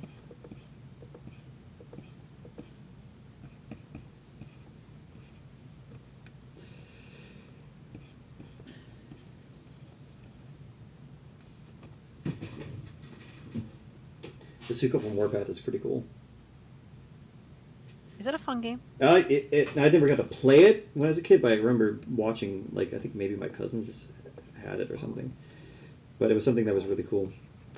Hold on. I'm actually going to play with it. I just got an idea with something real quick. Okay. But no, they got really good designs that we can play with. I just like those JP Institute ones. Those JP Institute ones are just wild. They're super cool. I love them.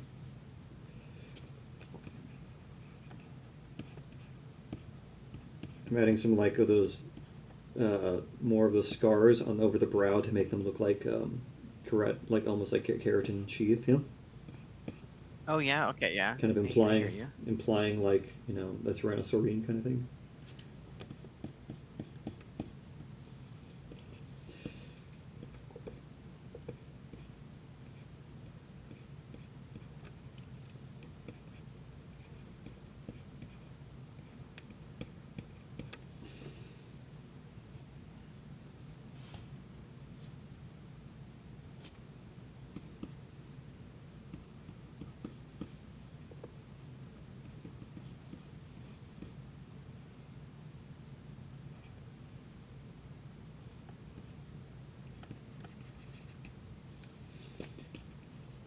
I know this is kind of a different choice, but I'm really enjoying this, mammalian Diablo, Dude,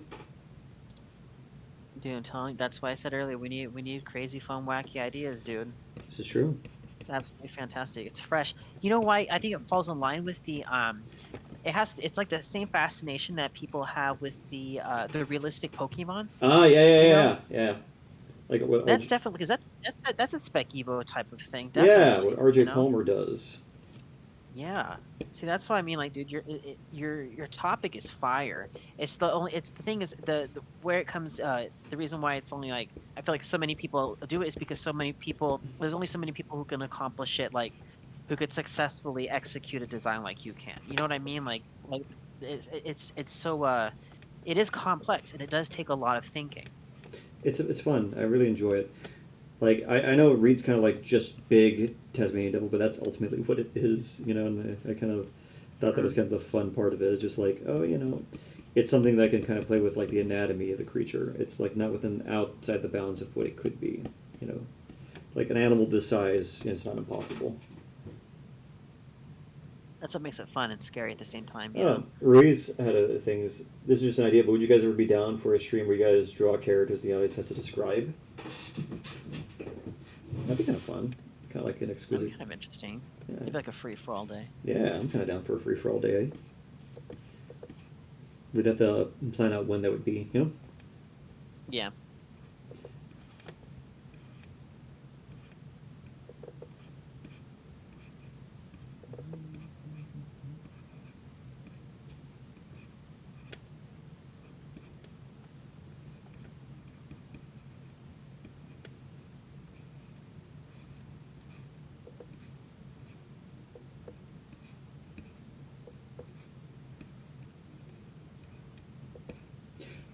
And sometimes less is more in a design, you know, Justin? 100%. Yeah, it's always fun. You don't need to draw every little detail, especially with fur. You just need to imply, you know? How I felt about the dinosaurs in Jurassic World. You're back again, folks, for the slander. This is true, though. And you're always gonna hear slander on like every episode. We just, yeah, it's not really for us. Jurassic World was never kind of our vibe. Yeah. That's fine. If it's your vibe, that's cool. There's nothing wrong with that. Yeah. It is go off, sister. You know, it's all you. There we go. Let's see here.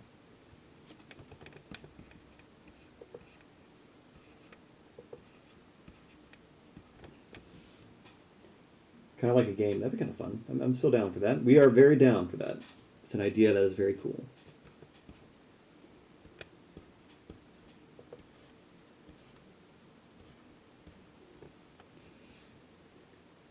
One, two, and three.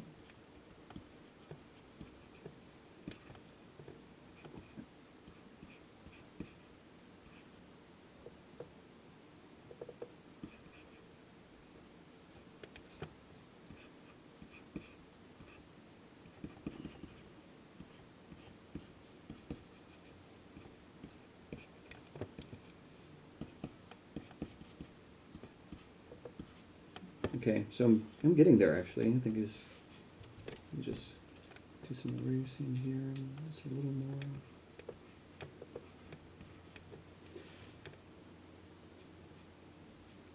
Yeah, he's actually the vibe of like Diablo is really there, you know? I mean, that's the whole point of this is the vibes, right? Yeah. I'm gonna put this there. I'm gonna just add these teeth back in.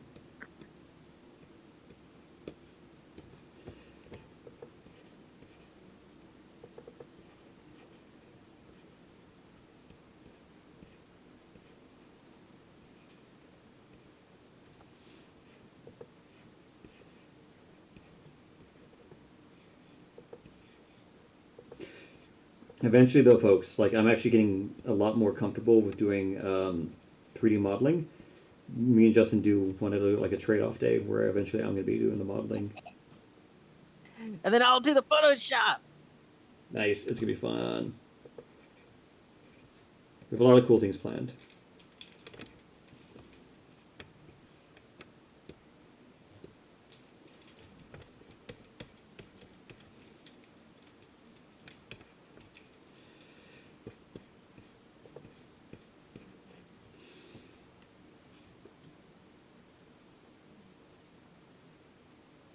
Akinator. What is that? Are you familiar with that character, Justin? What? What's what? Then the chat is talking about something called Akinator. Oh, what? I don't know. What is that? What is that? Educate us, chat. Let us know. Let us know.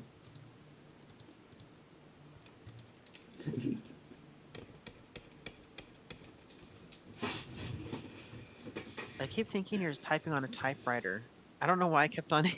I keep hearing something in the background that sounds like you're on a typewriter. I'm like, what's going on? Oh, it's my Oh, it's a guessing game character. It's a guess the character I'm thinking of website. It's like a. Oh, okay. I guess so.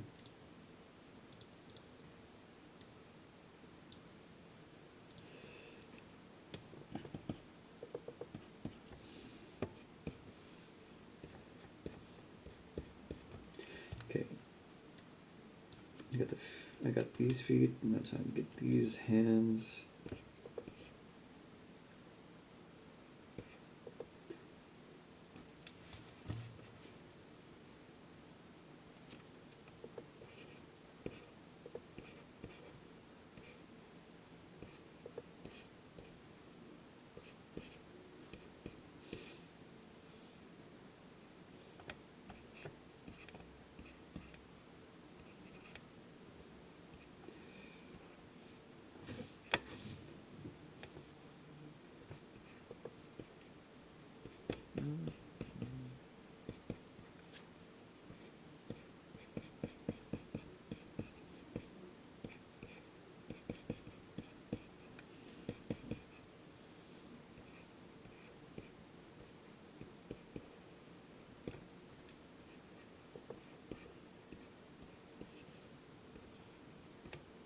Mm-hmm.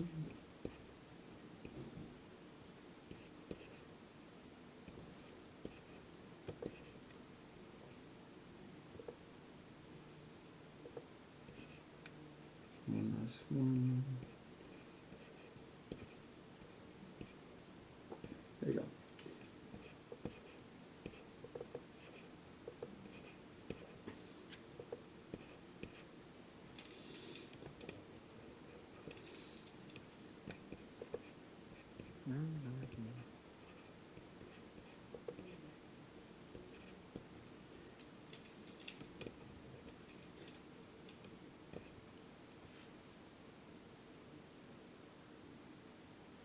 Huh. It's got like a lot of inputs apparently. Oh, you know what? We can actually do this also, Justin, if you want to, for the chat. If you're interested, folks, would you like us to ever do a day where you suggest completely random chimeric creature for us to combine? You know, for fun. You know, like they tell you to do something, Justin, and they tell me to do something. You know. We can't go. We just put our own interpretations in if, from everybody's comments. It'd be a lot of people. It'd be solely one person. It'd be a bunch of Yeah, people. exactly. It'd be like You know, a community thing. sort of pick. Yeah. I'm down for that. That'd be fun. We also just want to, you know, we love having fun with this chat. So we whatever you have in mind, you know, whatever you'd like us to see to do, you know, down the line, we're all ears.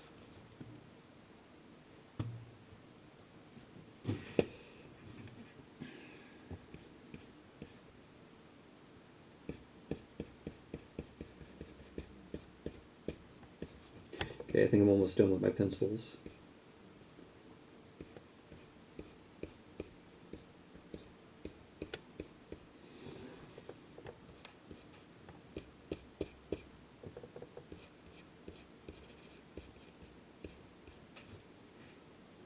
Octodog. That'd be kind of cool. Like a dogtopus, bro.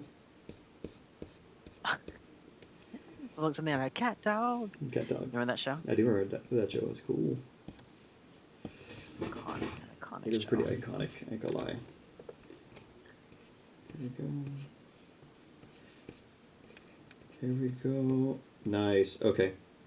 I think we have our lad here.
Okay, I got the line work kind of done. I'm just going to kind of play with maybe some last minute adjustments before I start doing coloration, okay? Heck yeah.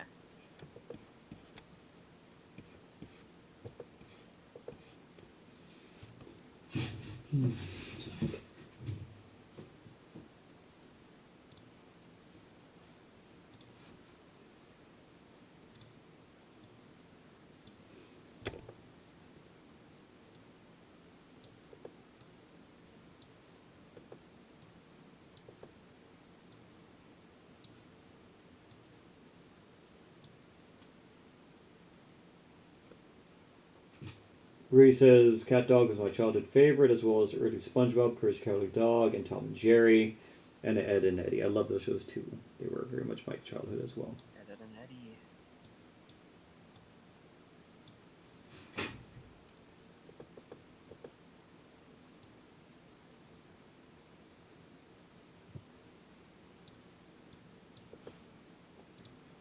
Put that there, and then I'm going to do this. Transform warp, and then I'm going to put a grid 4x4, and I'm going to put these legs.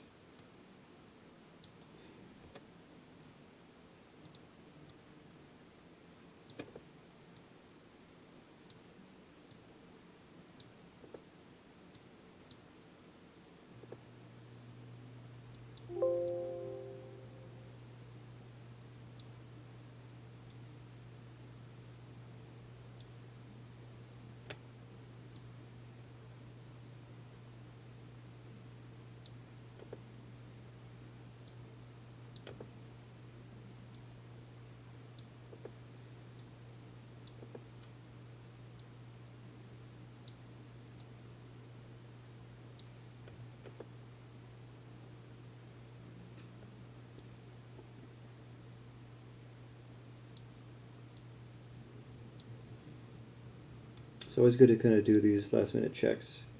What can strengthen these things can really strengthen the overall pose.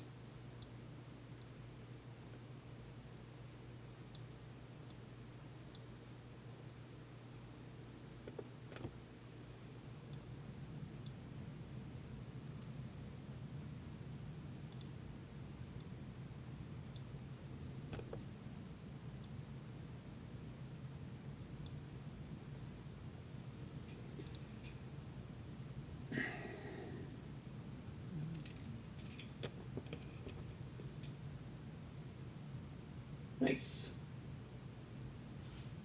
Okay, Justin, I need you to take a look. Sure. Discord.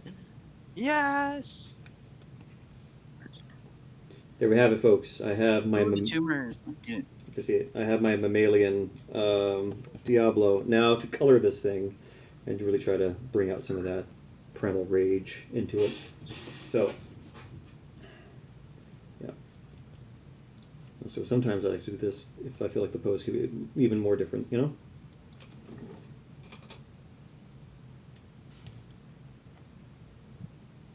Actually, yeah, not right now.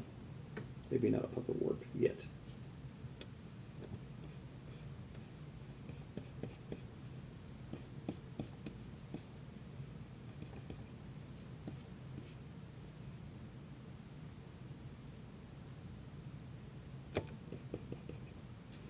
Okay, so I'm going to get into kind of my color palette and process, and I'm going to start doing some rough color like I did with Vertigo. Just kind of want this to feel a little more. But I'm going to add some quick little details real quick before I even start that. Actually, you know what? I might not even put teeth on this guy. I think the mouth closed, it sort of gives him like a sort of this, you know, it does capture that regal look. Like he doesn't need to be in like a predator mode, you know, like he's just simply being a tyrant. This is cool. I do like that.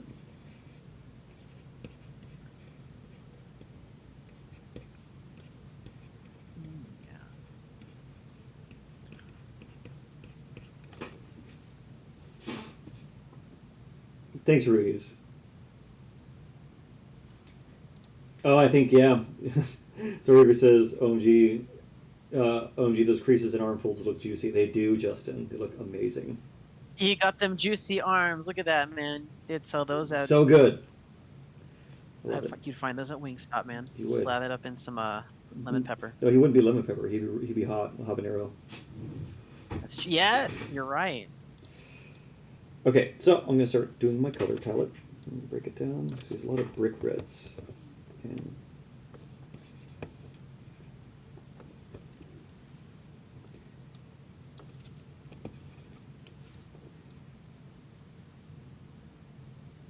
he's just like red, red, and red.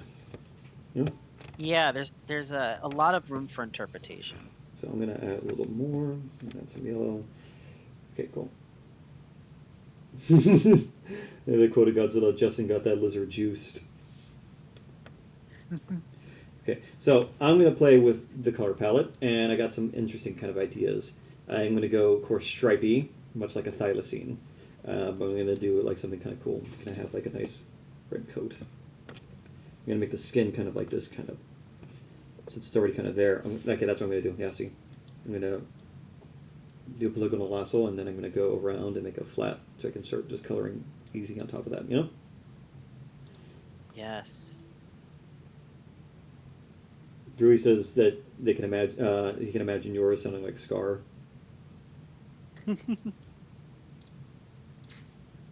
Brother, help me. Long live the king.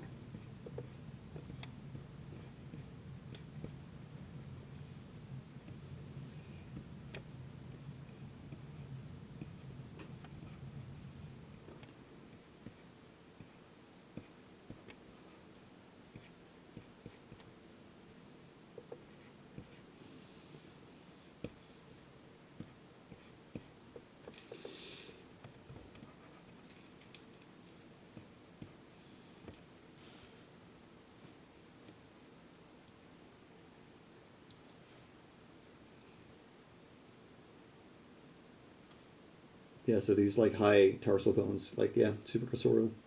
It's got like a long stride length probably. Did anyone watch Rugrats? Yes, and fun fact, one of my art teachers was someone that worked on Rugrats. Her name is Larissa Morantz, and she has her own art studio called OC Art Studios, and she worked there with Classic Chupo back in the 90s. She's a very lovely person, and she's really cool. She's been a really good mentor to me. Was she the one you had lunch with? Yes, yes, yes. She's very, very Yeah. lovely. It's been a while since we, she moved down here, so well, not down where I am, but like to the. I think she, I don't know exactly where she used to live, but she's now in like Long Beach, Anaheim area, you know. Oh, nice, nice, nice, nice. But no, she's really cool. I really, really love her as a person. Yeah, yeah, she's really cool. You can find her classes at OC Art Studios if you're ever interested. Ooh. She does character design for beginners, advanced, whatever. She's there to help.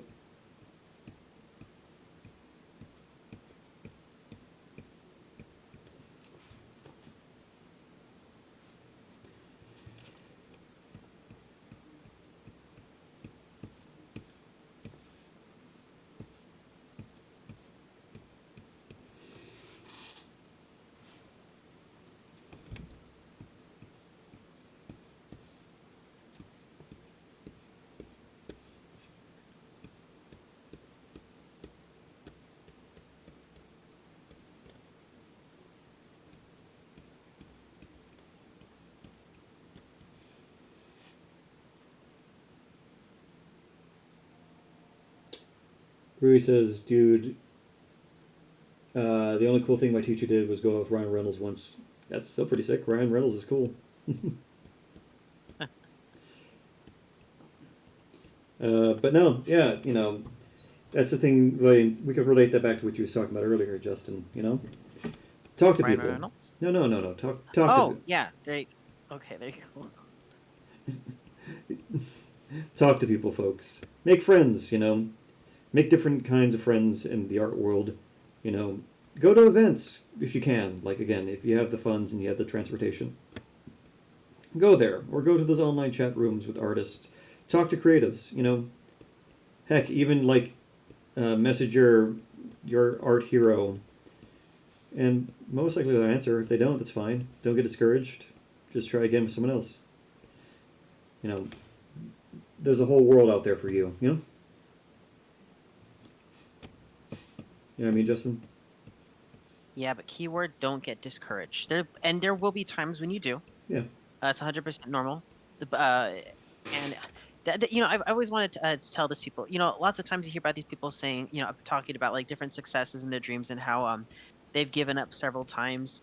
When they mean they've given up several times, they don't mean once or twice or and then they've just gotten back up again and success found them.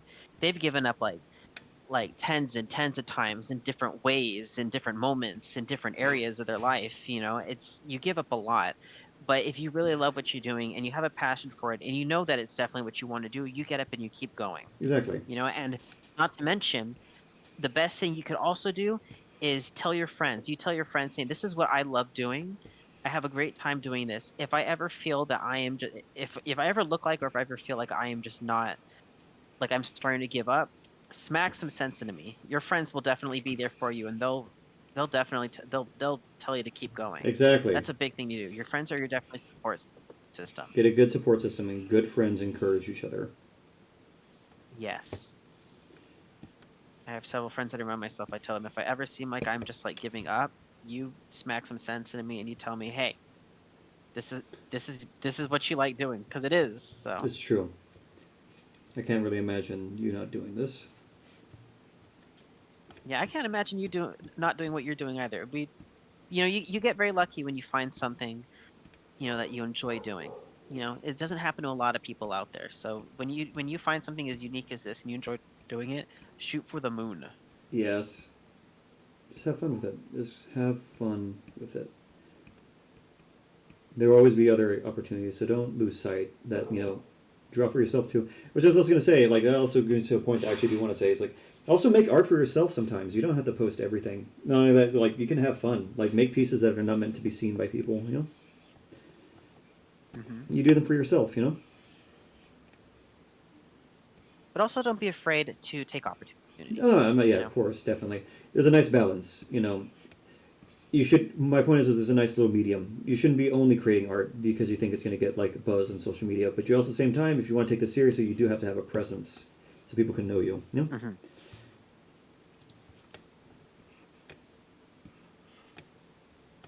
There you go. Look at those. Yes, look at him. Look at those osteoderms. He's looking beastly. It sounds like you really got it going. Hold on, let me see. I'm still kind of.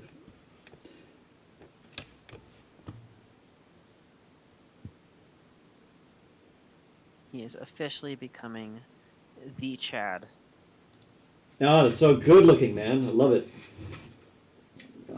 Rui says, I honestly have up art for like a year.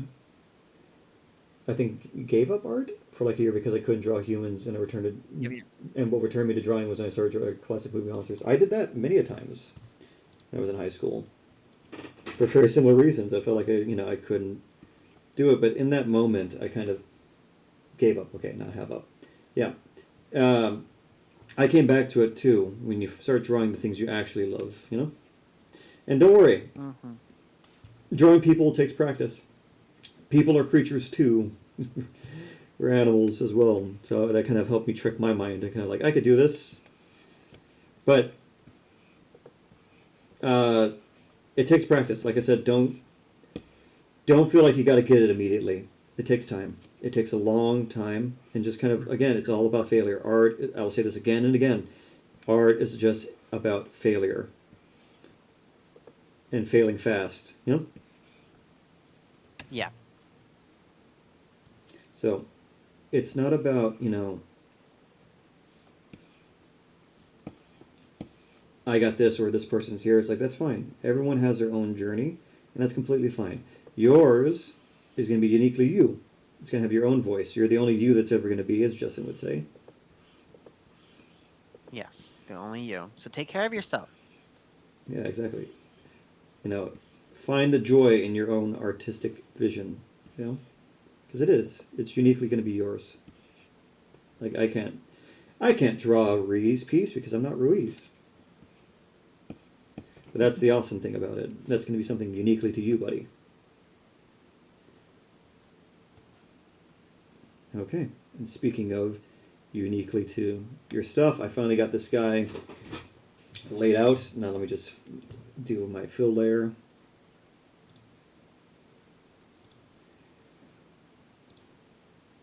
Start with yellow. And I think I'm going to do like this kind of dark.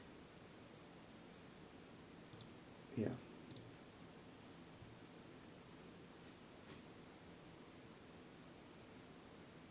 Oops. It's okay. We get what you mean. But yeah, it takes time. Like I said, just keep at it. Don't get discouraged, and eventually you'll get to the point where like it starts to make sense, and that's completely fine. Okay, so with that being said, I'm going to make an adjustment one last time because, again, even when I'm doing all these things, I kind of always like to clean up what I do. Like if I was doing more, I'd go over more passes, so I would get rid of these lines that I catch every now and then. because I do kind of want to make sure there's continuity.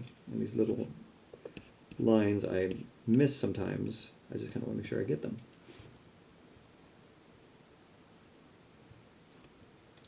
Okay, there we go. Now the fun part begins. I'm going to start pretty much laying in color. So what I want to do with this is actually going to be something kind of fun.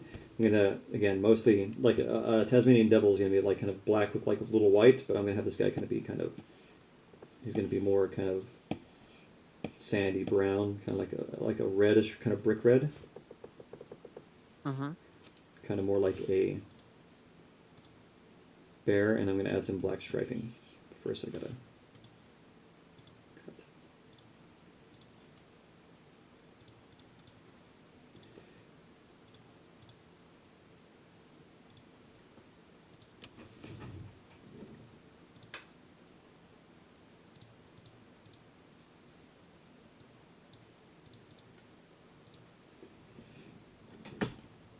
Okay, let's get to it.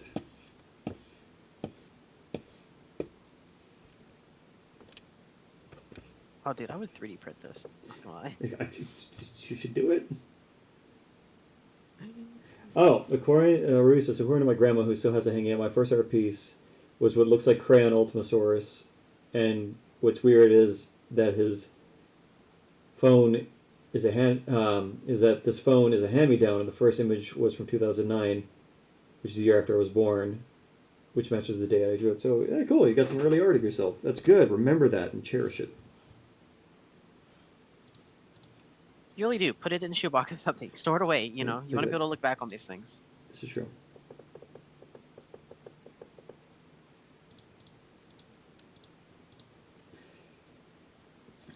See, even then, I noticed like one last little thing. See? It's always good to be aware of these things. For example, there we go. See? There we go. There's one of the teeth.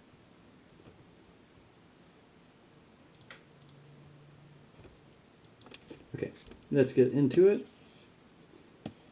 For real this time, I swear.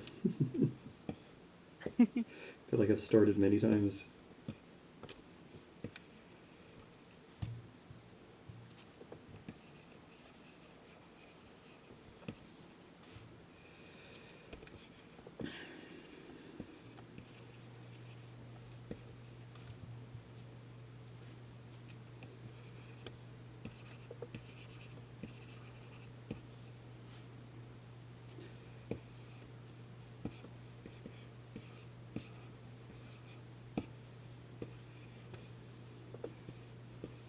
And again, this is going to be kind of more of a rough paint job, nothing kind of too serious. Ah, Roll! Roll's back. Welcome, welcome! Oh, thank you, thank you. I'm glad you like it. We are working on our interpretations of Diablo from Primal Rage. I went with more of a Spec Evo take, and instead of making a dinosaurian Diablo, I went with a large, future-evolved, Dasyurid marsupial predator. And I went with a Giga Chad. Which is kind of cool. I really like how yours came out. Yeah, like yours too. This is what it's been super fun. It's been super fun. Thank you for joining us. It's been super fun. I love it. I think the fun part is like we could kind of see the two interpretations of like the creature. Yeah, it's just such a fun. This is a fun project. It These is are great. It is very fun. I went with this for a reason because I kind of wanted to challenge myself to kind of see if I can. Yeah, exactly. Yeah, Primal Rage. See, look. So I went with like a bear-sized, like Dasyurid, like Tasmanian devil descendant. Rui says it looks like an Entelodon. Hey, that's a compliment. Those things are equally horrifying. Well said, you've been working on your version. Ooh, okay. You're gonna have to show us. Oh, you're gonna have to show. Yeah, you can't just tease us with this information. Yeah, you gotta have to. You have to show us at some point, man.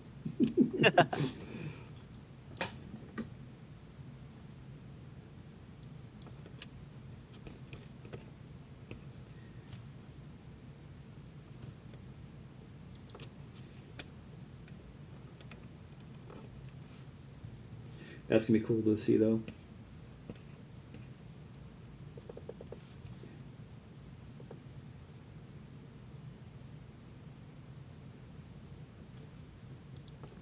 looking at the stripes here. Okay, I think Justin. Okay. Yeah, the social media thing is just I 100% get what you mean. It is absolutely yeah. I get you. It's completely fine. Oh, you know, Justin, Uh-huh. would you ever be down, Ruiz? If you're down, would you ever want to come on the show? Wait, what show? Oh, Our your show. show, your radio one, right? Not my Oh, radio show. This show. Oh yeah, I mean, hey, we should do a huge thing. We should do like a someday. Let's definitely do that if you're down. We'll do a big creator. That'd be kind of cool. Stream a bunch of creators. Big creator thing. We can do. Ooh, we can make a nice challenge. Ooh, you know we could do. I know what we can do. We can do that for the Frame Store season. The Frame Store season. Which one was The that? Walking with Dinosaurs recreated. Oh, that's true. Lots of plans. Okay, now I want to make sure that I keep a lot of this in here, so I'm going to bring back some of this orange.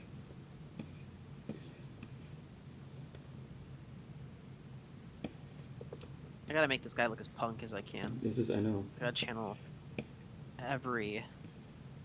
Gotta think.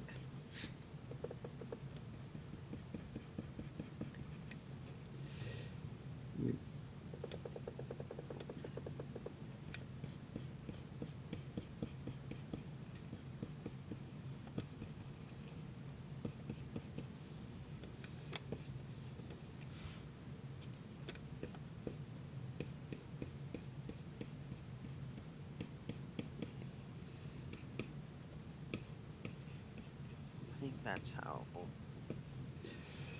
It's so funny because I look at my tablet and then I look back up at my. I'll look back up at the screen, and the colors will just look so different from the resolution on the tablet and the screen. It's just I still have to get. I've never gotten used to that. I feel that.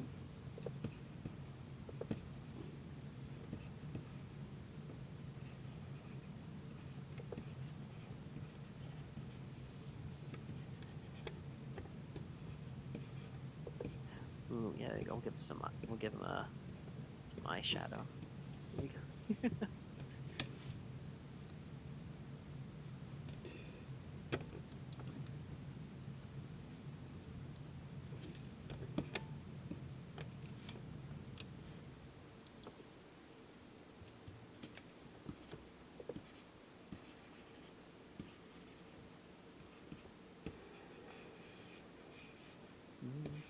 we go.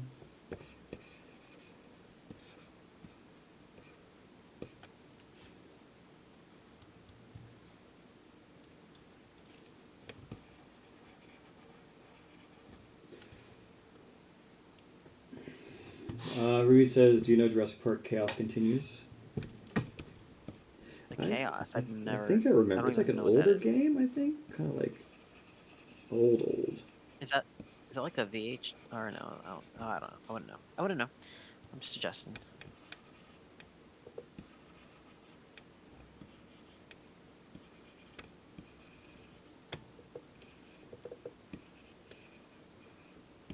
It just sounds familiar though.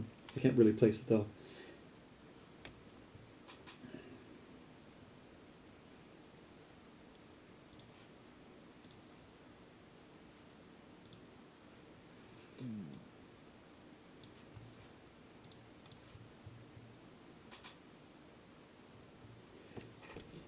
One more thing I gotta do. Should have done this earlier, but it's okay. We all make mistakes.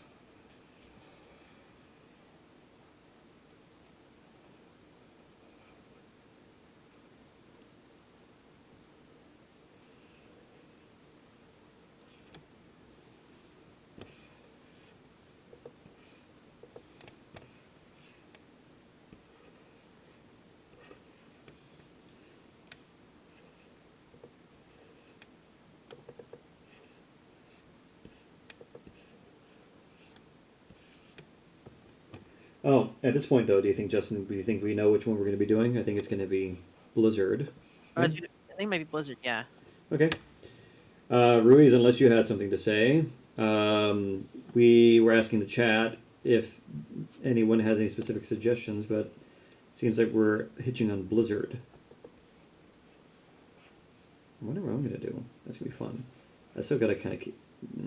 I know I had ideas for Chaos, but interesting to kind of think what I'm going to do for Blizzard. No? Mm-hmm. No, I got it, though.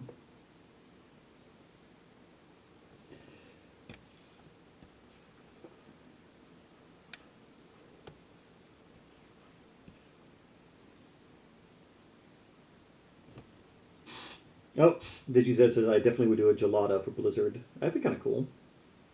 Oh, Rui says, well, my friend agreed to include bits of the OST in the game specifically for the Dark Jungle and Blockade Raptor hunts, as well as a Trespasser theme. Interesting. That's gonna be cool. Yeah, power to you.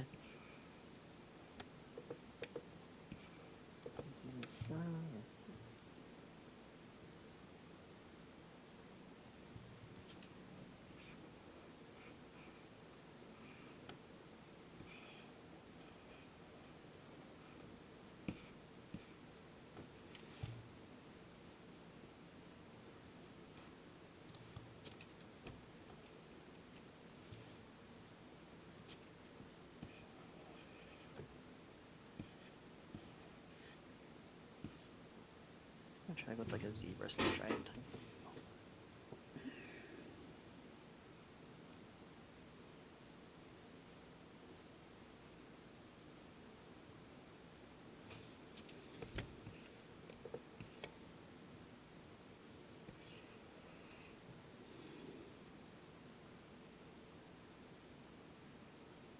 Let me see what you got, Justin.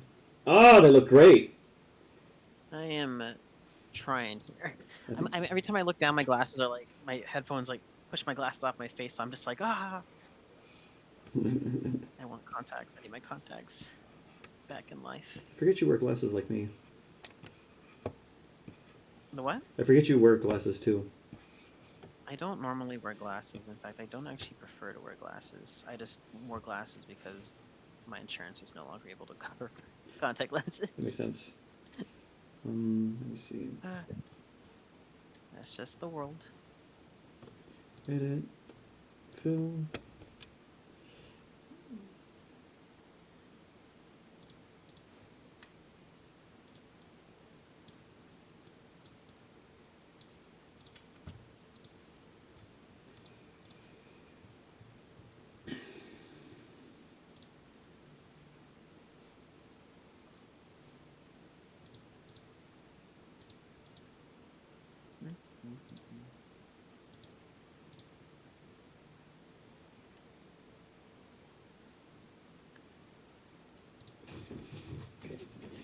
Well, I got that, and now I can play with this.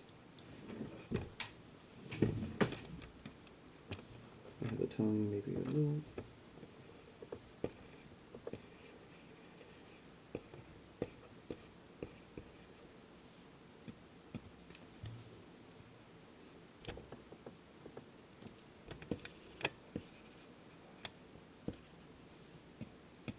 See, yeah, I know what you mean. Like LASIK just sounds like it just sounds like the answer to all problems, but at the same time, it sounds super, super scary.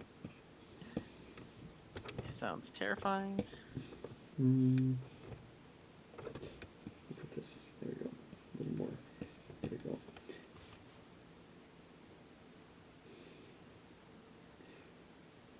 You know, I really like yours, Justin. I like yours too. This is such a great time. It is We're amazing. having such a good time. I know, this is fun. This is fun. I really like how this is coming along. I do want to bring more red though. More red to this. So I'm gonna quickly kind of do this. Right now it's kind of more amber. I'm gonna put it more red. To really bring out the like, yes, angry.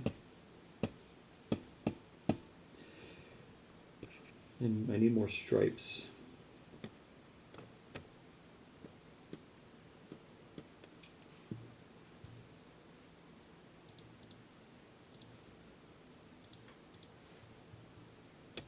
Oh good gosh, it's blinding me now. That is hardcore. That is... Oh my gosh, blinding. Blinding. I'm blind. Blinding.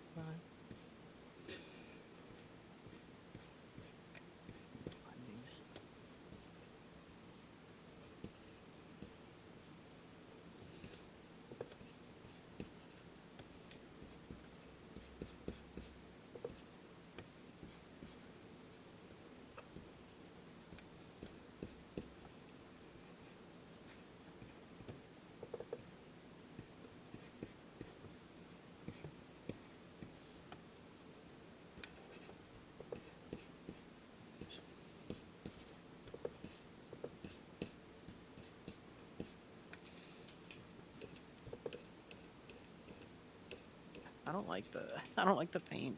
The paint's looking good, I mean, man. I mean, like I gotta find a material that Oh, doesn't. that works with it. That makes sense. Yeah, because the problem is that it's so red. What about that other one that you showed me? It was kind of more. There's just a lot of them. It's Oh. because what I'm trying to do. Acro, I haven't done the Bible. Real quick though. The render. Yeah, what's up? Acro says, hopping off for the night. Good night. Thank you for coming. Good night. Good night. And let me see. Rui says, if you're comfortable doing that, we're making. Oh, cool. Recommend my app because she's right against that. So River, is that Rexy a plant figure as well? Talking about. Oh no, none of these are plant. No, none of these are plant figures. These are just for the sculpts. These are for RJ and I to figure out to practice. You know, the only thing that would make close to like this is like the Carnosaur, the T-Rex. I guess I would probably that probably was taken into consideration as like practice, so that when I came time to doing that, like I could do it successfully. But yeah, this guy's not a figure. He's just a Chad. He's just a guy. He's not just a guy. He's the guy. This is true. He's the guy. Like in the Spy Kids 3D, you're the guy. You're the guy. Oh my god, this is true. That's a good movie. I'm sorry, but that's absolutely fantastic. Yeah, it's an amazing movie. It's a classic. Kind of like Shark Boy and Lava Girl. Like they're not bad. They're not bad movies. They're just like they simply just are there. I feel like they're ahead of their time. What are you talking about? Yeah, they really are. That technology is just out of this world. The thing is that they were popular movies. I mean, hey, they left an impression on us, especially Spy Kids 3D. That was just epic. Spy Kids, the two with the island, the creatures. Come on, man. Oh my gosh, I know that was your jury. That was. I know you love that because of the creatures. I did. It doesn't even surprise me at this point.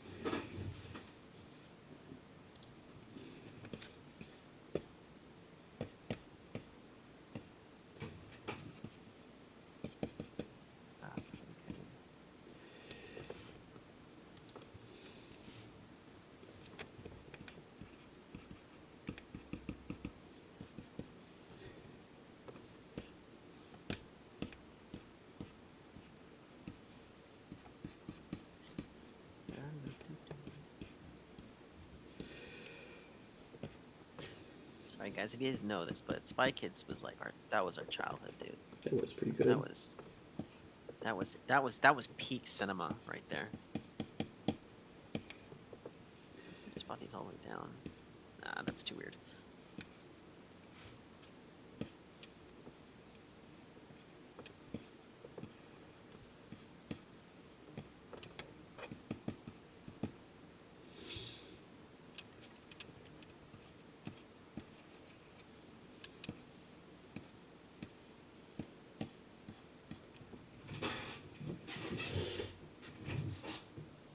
DG said we should get Elijah Wood in here. That'd be kind of cool.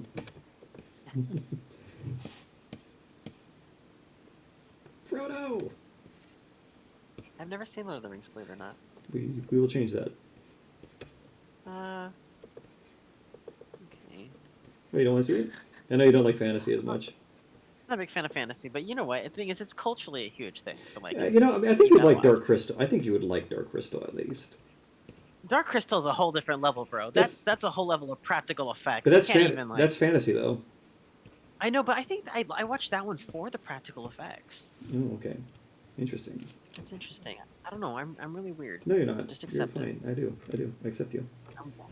We have to be weird. We have to be weird, otherwise we wouldn't do what we do. This is true. Okay, now time to kind of. Amazon has sent me a notification. Your groceries are on their way. Thank you. I did that 10 p.m. to 12 a.m. delivery. So rest in peace, the poor soul. But I need food. Makes sense. Okay. Also, finally, I can get to the patterning here.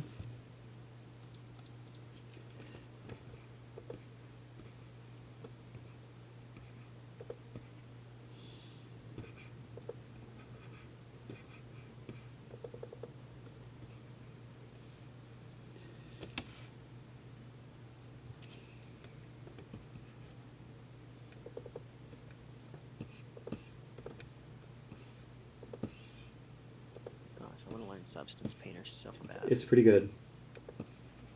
I need it. I just can't. My gosh, I know like my. It's so expensive with each of the all these like bills, you know, I know. all these bills, but you know all these different things. They do pile up. I know I had like the Illustrator bill for Illustrator, $20, dude. Like Ugh. So much. a month, man.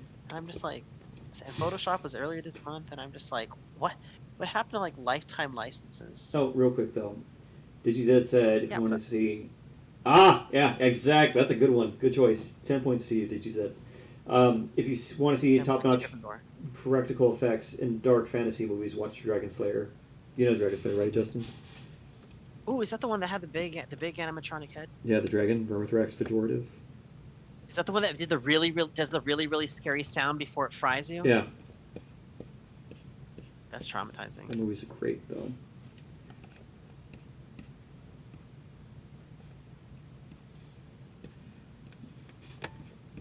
Man, I am getting good at drawing mammals. You are, dude. I'm proud of you. Look at this. I know. I see it, dude. It's absolutely fantastic. Yeah, one Those little. tumors, though, man. Those tumors are just wild.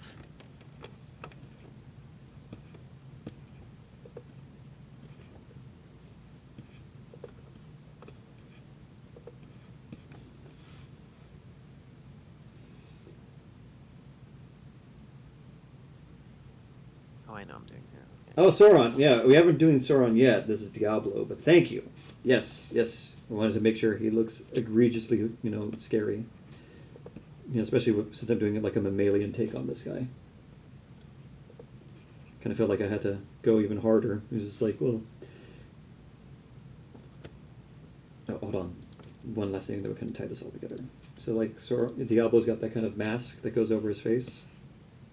Mm-hmm. Just like this.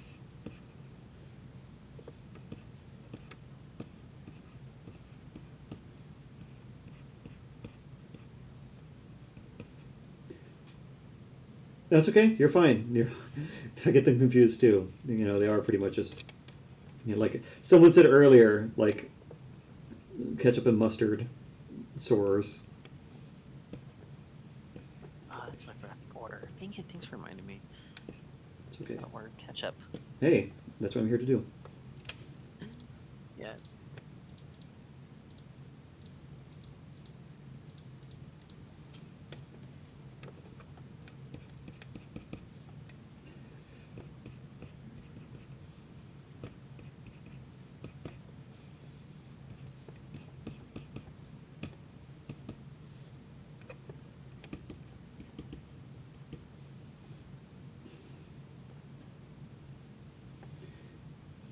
No, they're asking you what made you want to learn Substance Painter.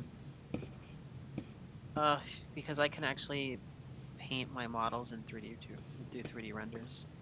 That's a good reason. Like I don't like just doing figures. I like doing it all. Like I want to learn how to animate things. I want to learn how to do like, dude, life's too short to be able to limit yourself to just one thing. Why not learn it all? Exactly.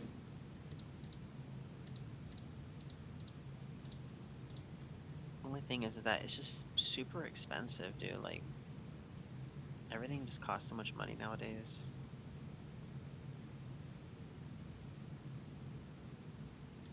Yeah. But you make do with what you got. You really do. It's the only thing you can do. Exactly. You know, you just gotta be creative. Yeah. But it does help to have the nice tools. It really does. Okay, I think I'm almost there. A couple more things. Ah, yeah, I remember to do.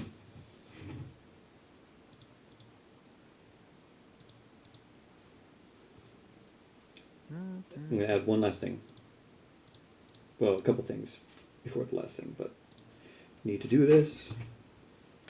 I think I'm going to redo the stripes on the back real quick, because this is just... It's not exactly appearing how I wanted it to. I can do it real quick.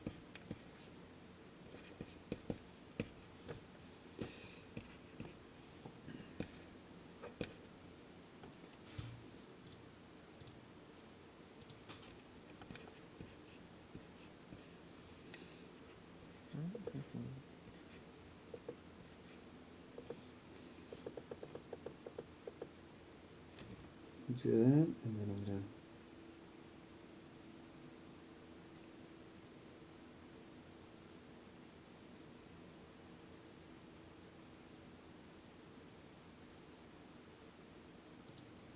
to... Actually, no, you know what I'm going to do? No, hold on. Do this. And this. So I can get more red.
Oh my god, Justin, yours looks so good. Thank you. I try to redo the... And that looks great though. Like your stripes, the striping looks good. Thank you.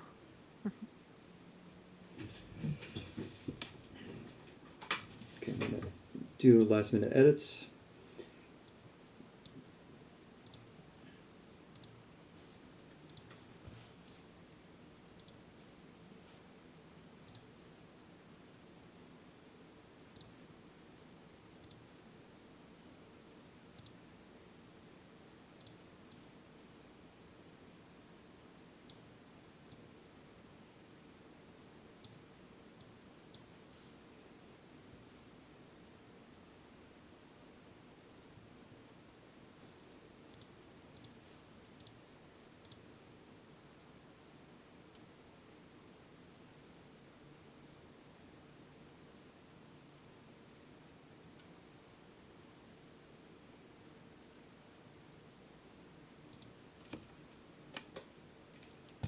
That's a little too much.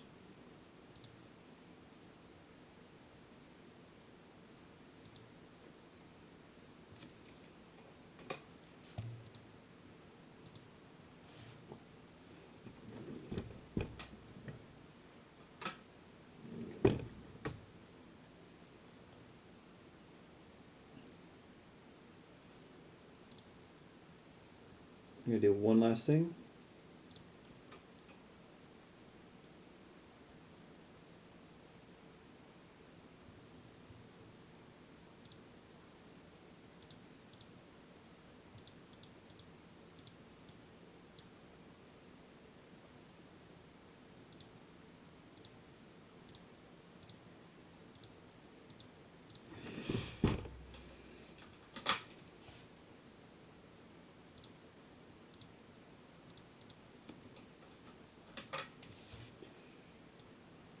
Fun fact, if you ever want to just combine everything into an image, just Shift Control Alt E, and then we'll make it into a singular image.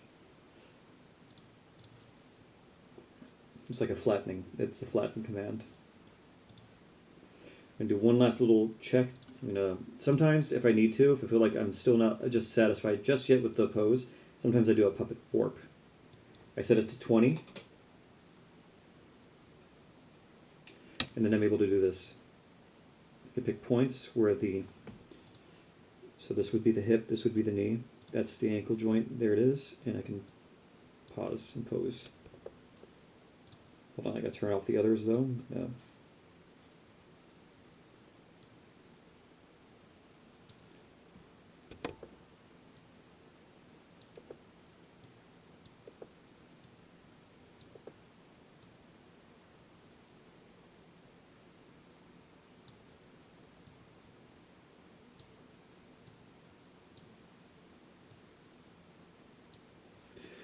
See how that is? I just moved it slightly, so it looks a little weird right now, don't worry. So there's still this one. I'm going to move this and finally collapse it into its own folder. So I'm going to keep this separate and have this be the anatomy.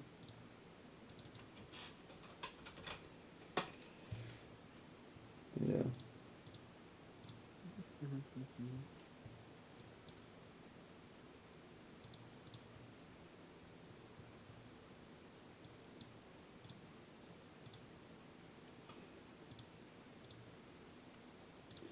I'm going to condense this into another.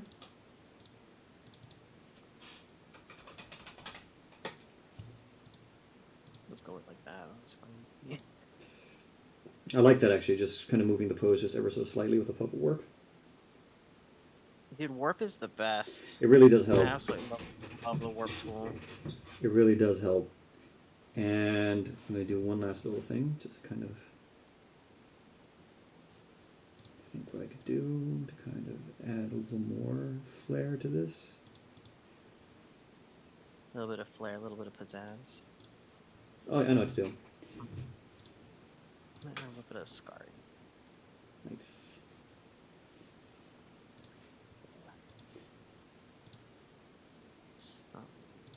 Sometimes I like to add a little bit of a pattern, a fill. Huh? Mm-hmm. So I'm going to add this kind of like my hair.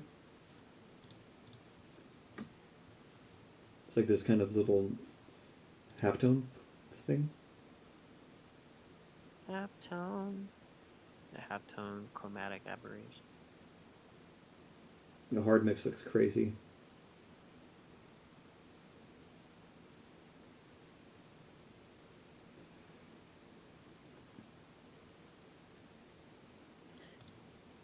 I'm going to knock this down to maybe about 40.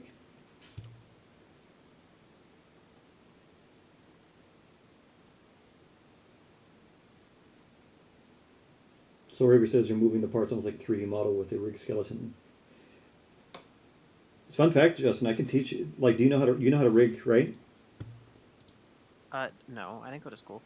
You want me to teach you? I didn't go to school for 3D modeling. Yeah, I definitely would. I don't. What do you use for rigging? Do you use like Maya? You use Maya.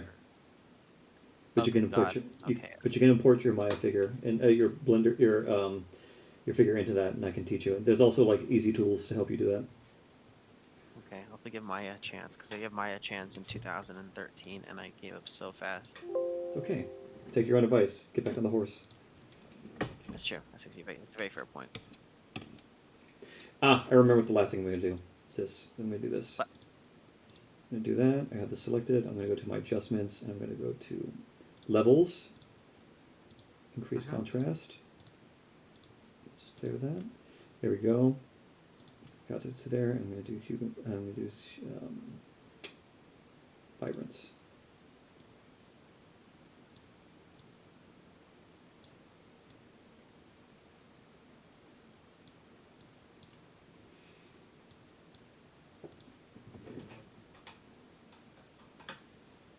And there we have it, folks. Right on time, man. Right at like 9:30 almost. We're getting really good. Dude, we did great for our time. I know. Fantastic.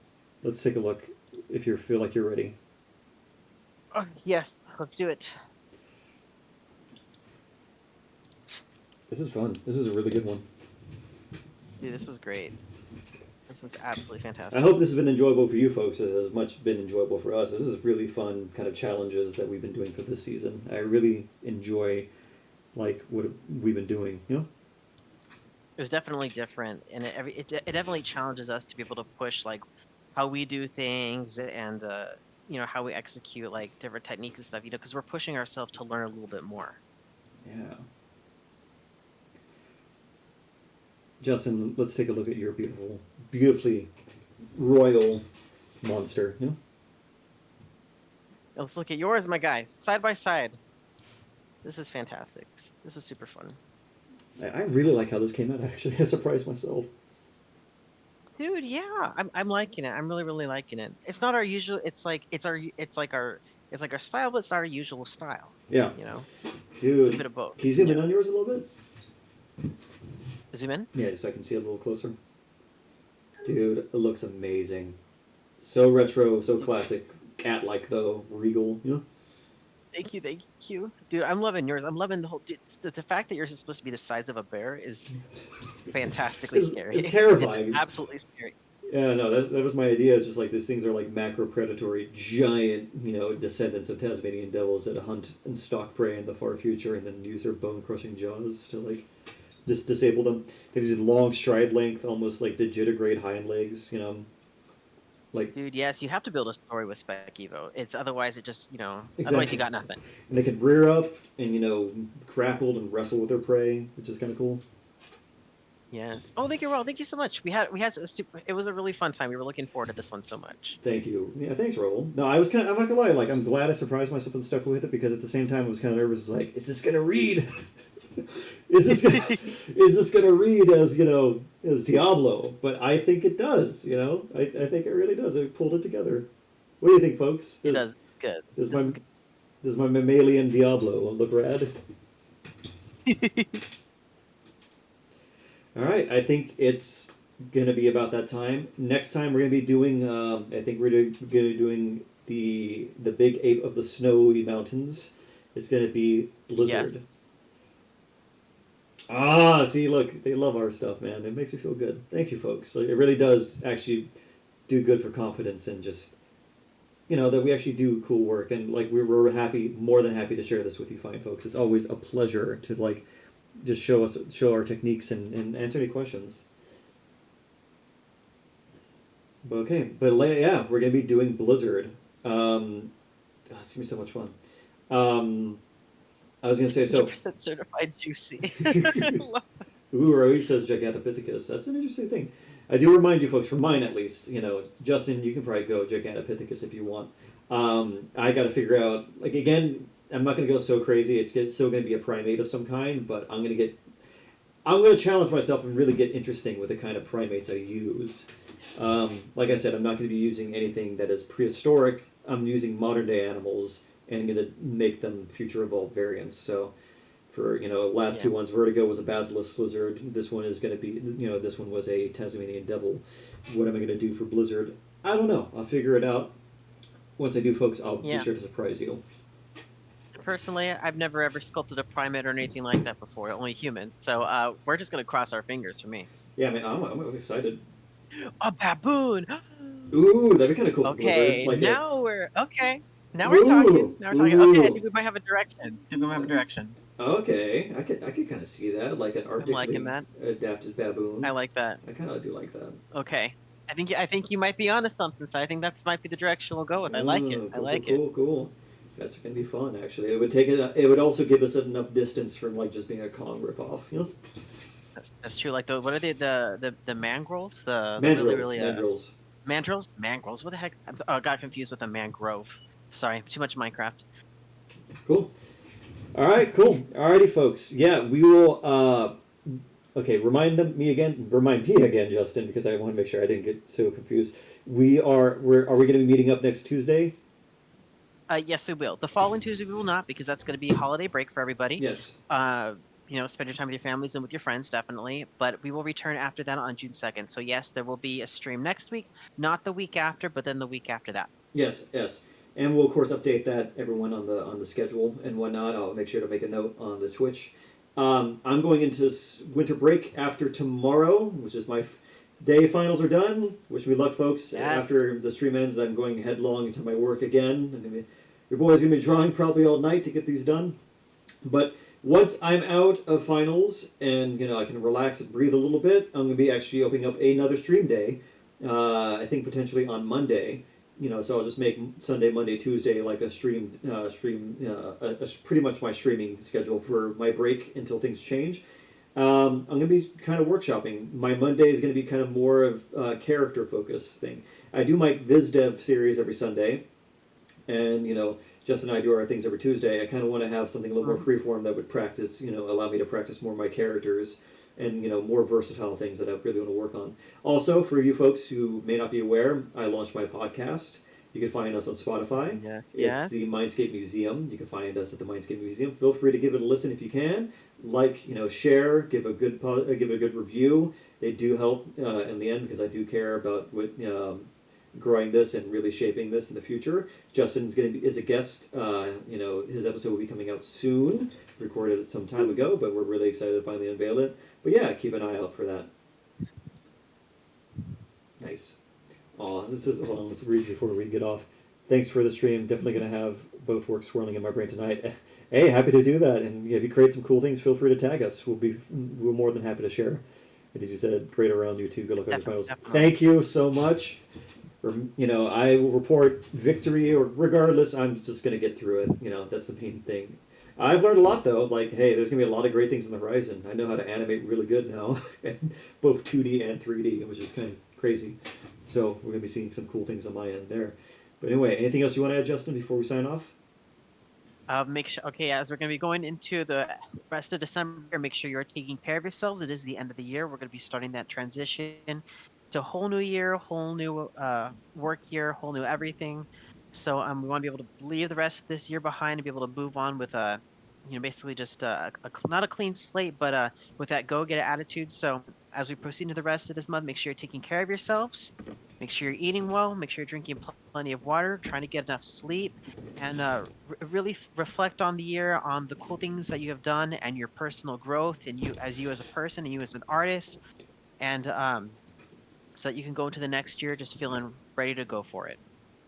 Yep, could say better myself.